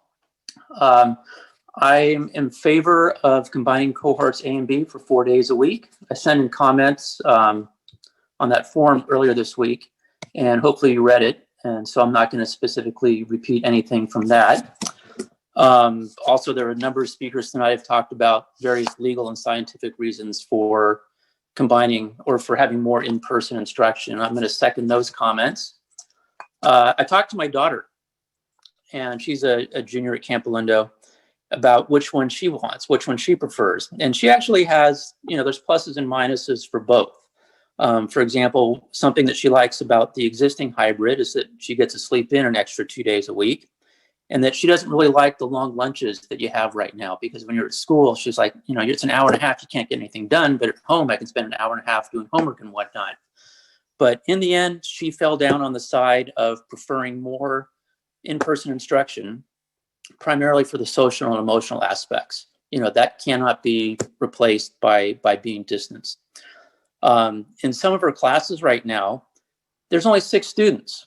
I mean, there's her, the teacher, and 5 other kids. So in many classes, there's plenty of room for, combining the cohorts without any issue whatsoever in terms of spacing. And then if some of the A's and B's don't come back and become C's, that's going to add even more space. And I guess my final comment is that I think the teacher who spoke earlier talked about maybe making the change, but not for like 2.5 weeks. And it makes no sense. And I agree. I mean, that's too long. that, you know, the facilities are in place, the teachers are in place, everybody's in place. And doing the transition sooner than later is best. Thank you. Thank you, Mr. McLean, and thank you for those that spoke. Now it's time for board discussion, and I'll entertain whoever would like to start things off.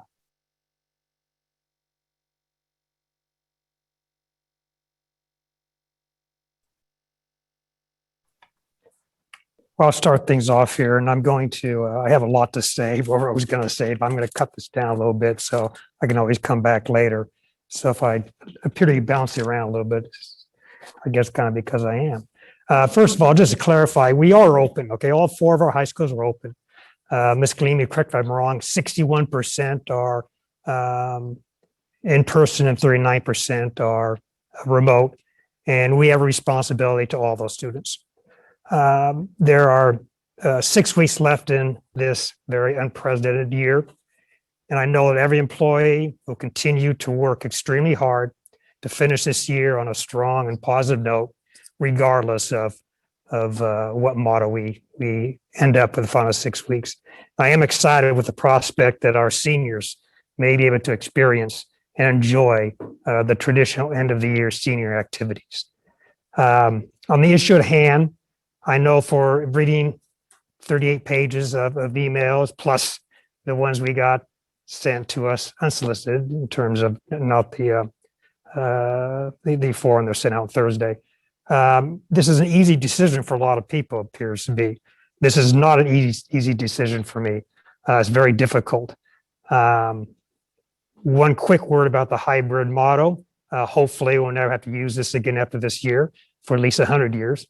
But it is, you know, as a hybrid model, it is so superior, or let me rephrase that. It is, well, you know, it is far superior to most that I've seen. And although the general hybrid has definite flaws, I think we've made the best of it.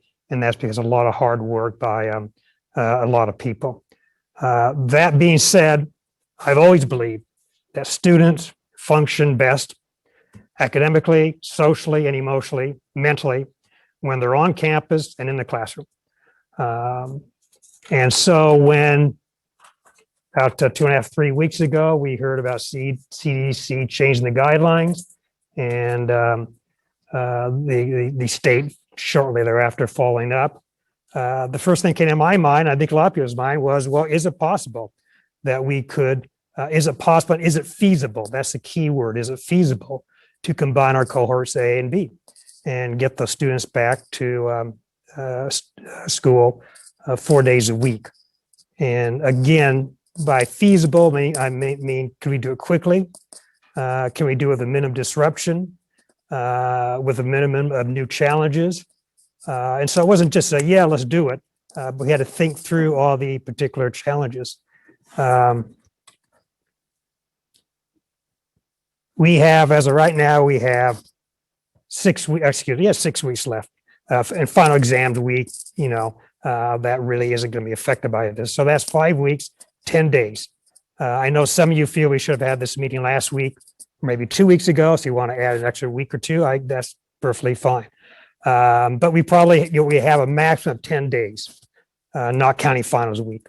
That's assuming we could start next week, which would be hard to do, but I'll use 10 days. 10 days or 10 days. And 10 days are better than the 6 days, is better than 4 days, better than 8 days. 10 days in itself, that is very, very valuable. And if we could do it without the issues, I'd be all for it. But I'll cut this down a little bit. I think there are a lot of issues in terms of feasibility of doing it. Switching. There's no doubt from what we read in emails and heard that there would be significant students who would probably want to switch back out of distance learning into in-person and vice versa. We could say, no, you can't, but that'd be extremely unfair, especially those who are in person and don't want to go 4 days. also be somewhat unfair for those in distance learning, although you could justify saying, well, they chose distance learning. But I think we'd have to allow that change. And Ms. Gleam has mentioned the problems with doing that. I think that there would be an impact on, well, let's put it this way, there'd be a negative impact on some students, a positive impact on other students. There would be a disruption in the instructional model and thus the teaching and learning models for some teachers and students, not so for others. So the bottom line is, as much, and again, as much as I would like to combine cohorts A and B, and even though it could only be 10 days, or probably quite frankly less than that, if it wasn't for the challenges, it wasn't for the negatives, I'd be all for it. But I think personally, the best thing to do, and I say this very reluctantly, is to continue with the current model, to finish strong, to focus on AP exams, final exams, senior activities, plan for our next agenda item is a robust summer school program, which will meet the needs of many of our students, and plan for next year when we have 180 days of in-class instruction for the vast majority of our students. And I think a generation of students, parents, teachers, administrators, support staff will never, ever complain again about a normal school year. Thank you. Thank you, Bob. Sure. So I'll go right from where Mr. Hockett left off, and I'm pretty much in agreement with everything he said. But I don't think there are many serious physicians or experts who are really saying that the big concern for this meeting is whether or not we're going to have a huge spike in COVID going back. I think the concerns are more broken down into those practical ones that are really separate from COVID-19 and more related to those guidelines that are in response to COVID-19, and then how we kind of reconcile those rules with how we're reopening. And I'd reiterate a point by Ms. Shalicombe. I won't even try with the madame in regards to cohort C ostracization. And whether it be 20, 30, 40%, depending on which site we reference, that's a substantial minority that has articulated to me, anecdotally, concerns that they will be left out if we go to a 4-day system. And that goes to the point that Mr. Hockett brought up, which is that although these students, they chose to be in the distance model, or their parents did back in January, in February, they maintained that when we had many, many, many times the cases that we have now, before we had teachers who were vaccinated, before we had juniors and seniors who, if they want to get that vaccination, they now can. I got my jab the other day. They may not be able to choose to come. And that's purely because of those spatial limitations that Dr. Nickerson referenced in his presentation. So it's not so simple as those students who are going to be ostracized are doing that on their own volition. At this point, that is not really up to them. And hindsight is 2020, obviously. But that decision made in January, I don't think that should be, their judge, jury, and executioner as to how the rest of their year plays out. Next, I would go to the precedential implications, which I'm most sympathetic to that proposition by Mr. Hill in public comment regarding a potentially delayed reopening in the fall because of a decision made now.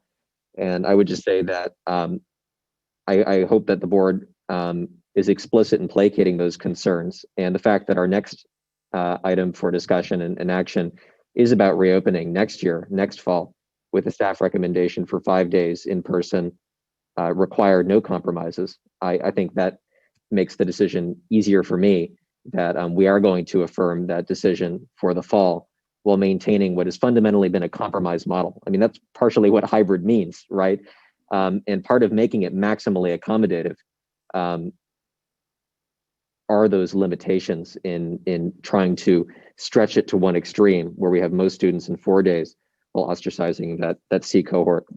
And those practical concerns, they're layered upon each other, because one of the comments that I read from a student was about county connection transport routes in the morning and having to walk 3 miles. And that's something that we probably will be able to solve come fall, but I can't imagine what I would be doing Very recently, I did not have my license. Thank goodness I do, because that would be me on that bus, and I would prefer not to be walking those several miles. And those kind of minute concerns, those aren't related to COVID-19, but they are related to those guidelines and kind of those effects that have been following the disease and this pandemic. So I'm with Mr. Hockett. Mr. Nibley, their comments?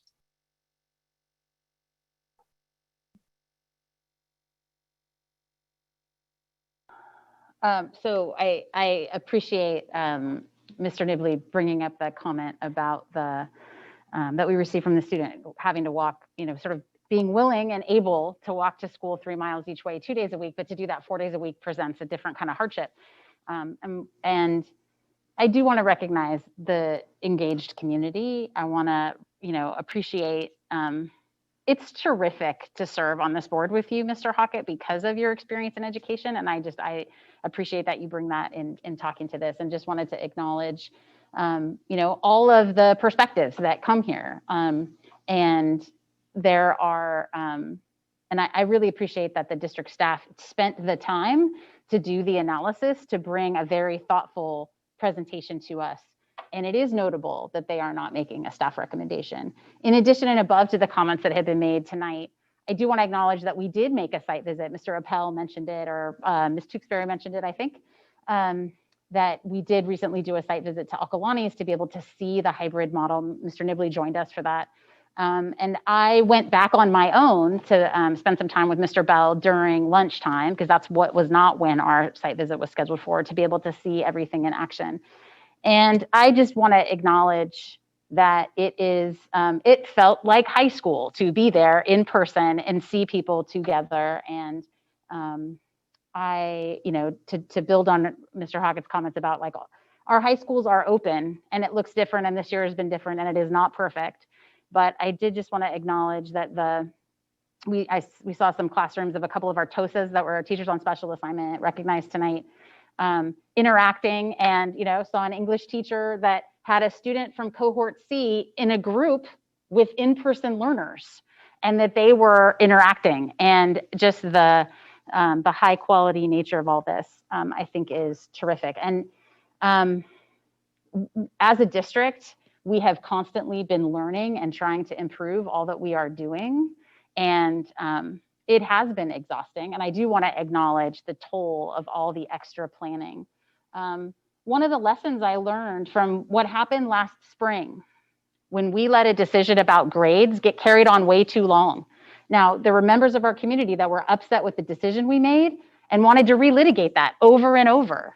And so when it was all said and done, it seemed like when we really said, no, finally, we're going credit, no credit, the students didn't benefit from that in the way that they should have if we had just been clear and made clear to the community that we weren't changing that decision. And I am persuaded about the burden of making another change, whether we're hearing that from students, we're hearing that from parents. And I do acknowledge that there is a vocal group of parents that thinks that not, snapping our fingers and getting folks back on campus is a failure. And I just have a different view of that. And so I did want to just acknowledge that our district is high performing because of the partnerships that we form and acknowledge between the stakeholders. And yes, that includes our parents and our engaged community members. And as a governing board member, I take that very seriously. I appreciate that, one of the folks that commented tonight who actually does not have a student in our district, I'm glad he's listening tonight. And although he is not going to be happy with what I'm saying, but people show up and people are engaged. And I want to continue that. That's why I've been giving out my phone number all over the community. And it's a sincere offer to acknowledge. But I think that it is most prudent at this juncture to stay the course. If these guidelines had come out sooner, we could have built a model around them with the appropriate professional development, with all of the pieces. But we made the best choices given the information and the guidance that was available to us. And I am, this would be a different conversation if it were January right now, but it's not. And so, so I'm inclined not to make a change.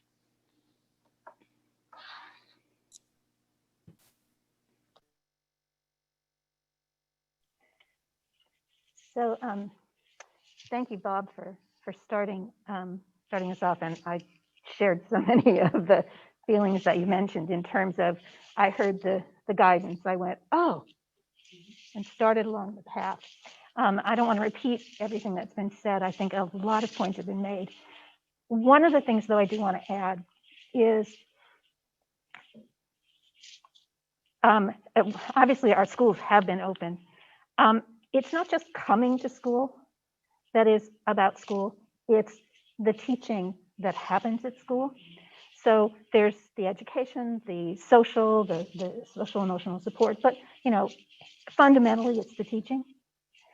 And you cannot just flip something and expect the teaching to follow instantly. I think, Kristen, your comments that if we had had these guidelines before we reopened, when we had the time to work on the models and to set things up, it would be a very different conversation.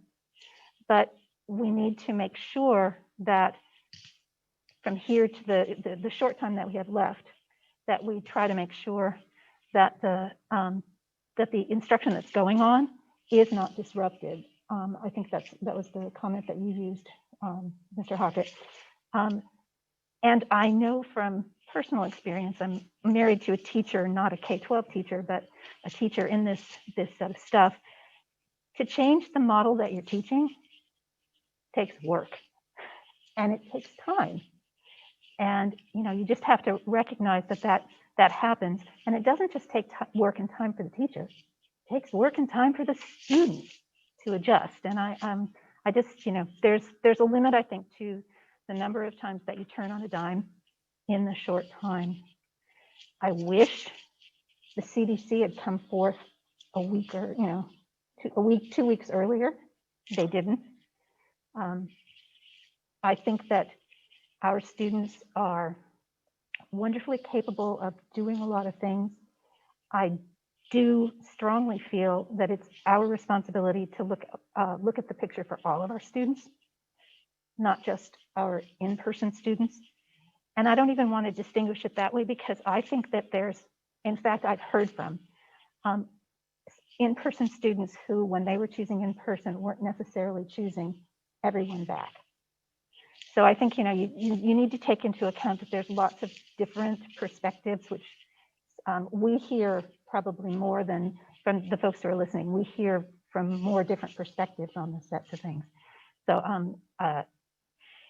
nothing's perfect, certainly not this year. I do think that we have currently a system that was the best that could be put together at the time. And I do think that expending our energy to make a change now would cost us for doing the best thing for the fall. So I think that it's best to stay the course and really focus. Make sure that we do everything we can to make this year successful with the current model, and make sure that we can do everything possible to make next year back to the sort of 5 days a week. That's jumping ahead, but et cetera. That's my feeling. I hate that I hate that in some sense that it turned out that way, but that is the way that I sort of look at the totality of the set of things. Thank you, Nancy.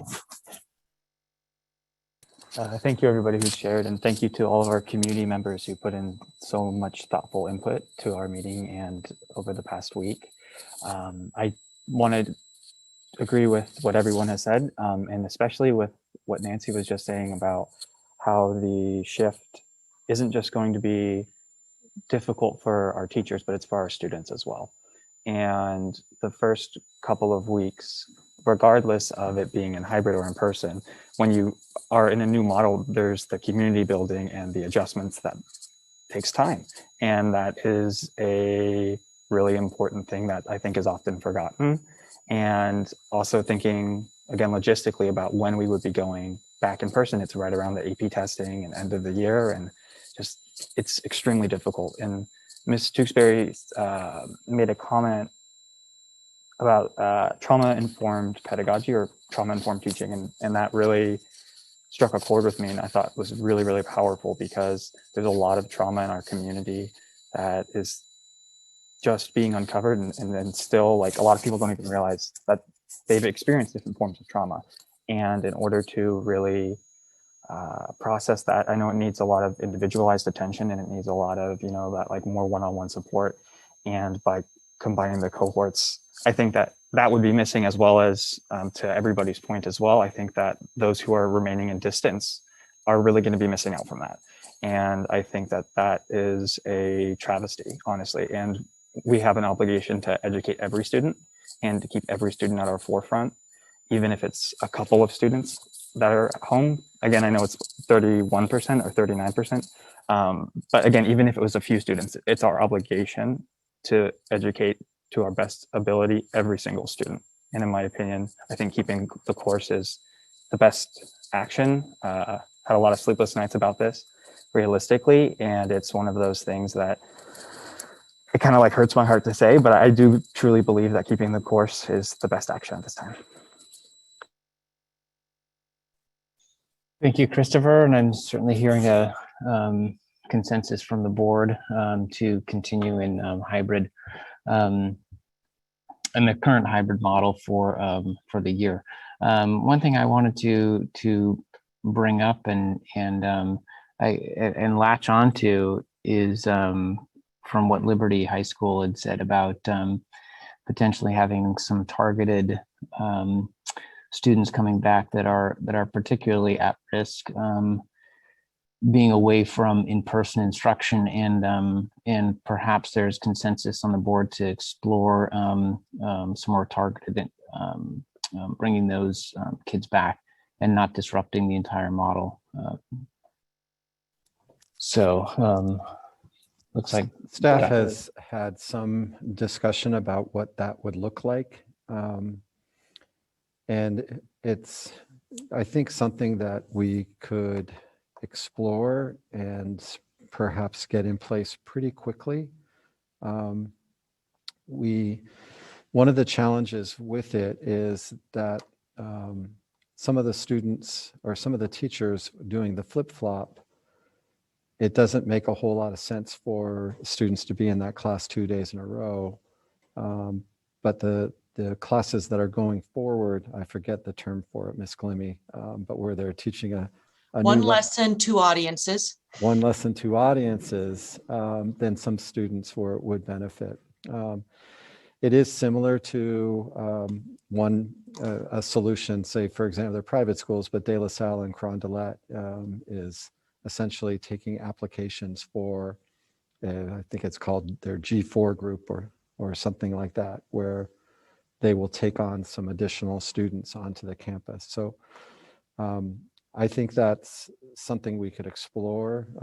Off the top of my head, I'm thinking a priority on students with disabilities, English learners, students who are struggling academically, students who have a documented struggle with the social emotional or something like that. We could develop a process and relatively quickly reach out. And I think we've heard from that some of this has been kind of going on informally and which is a bit troubling, but following teachers allowing students to come in 2 days in a row into particular classes, but we could do it systematically on some sort of kind of application basis based on particular criteria, and then our density would not increase to that level. We might have to work with our bargaining units if it would violate our memorandum of understanding, but perhaps we could do it, particularly at some of their schools that with the lower percentage, we might be able to do it despite. So I think that's something we could explore and staff could explore it pretty quickly.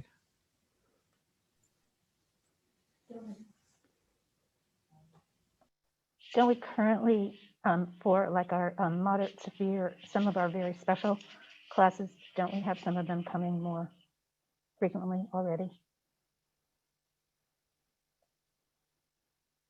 I'm not sure, but I think it is done on some of one-on-one basis where it's identified that some students need additional instruction and they're identified. So it's almost part of like an IEP.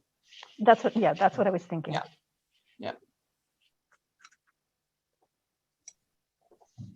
Okay, thank you for that robust discussion. Next on the agenda is item 9.03, 2021 summer school planning update. Dr. Severson, if I could just step back and clarify. So am I hearing from the board direction for staff to create a process to quickly identify students who would meet a criteria of most at risk and see if we can find a way to get them on campus more?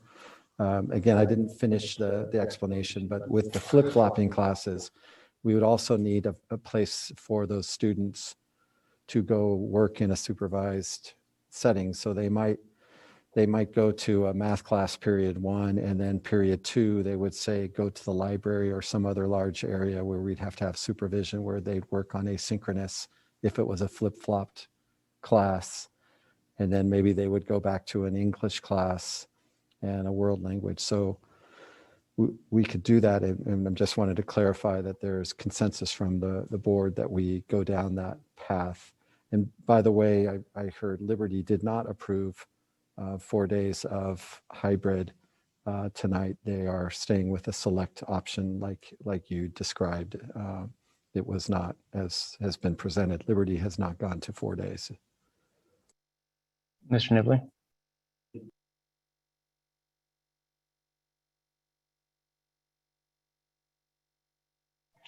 Clarifying sort of question. From Ms. Bloomy's slide, a lot of the sort of targeted, sort of criteria, sort of groups or whatever are sort of pretty much evenly split between in-person and distance. So I guess from my perspective, I'd love for us to try to look at these groups and try to figure out what we can best do to support them, whichever way it is. Not necessarily specifically saying, I think, we should bring them on campus more. I think we should be looking at trying to support the groups that are struggling in whatever way seems to best, sort of support their needs. Is that reasonable? If I may, I'm definitely with Dr. Severson that if there's a way, my brother, for example, is definitely having a harder time with distance learning. And there's definitely the impression that on those days when he is in person, he's more productive than when he's virtual. So even having him on a site library for certain periods, I think that would be incredibly valuable if there's a way to get us there without being too destructive to our existing system. But definitely, I would advocate for looking into that if possible.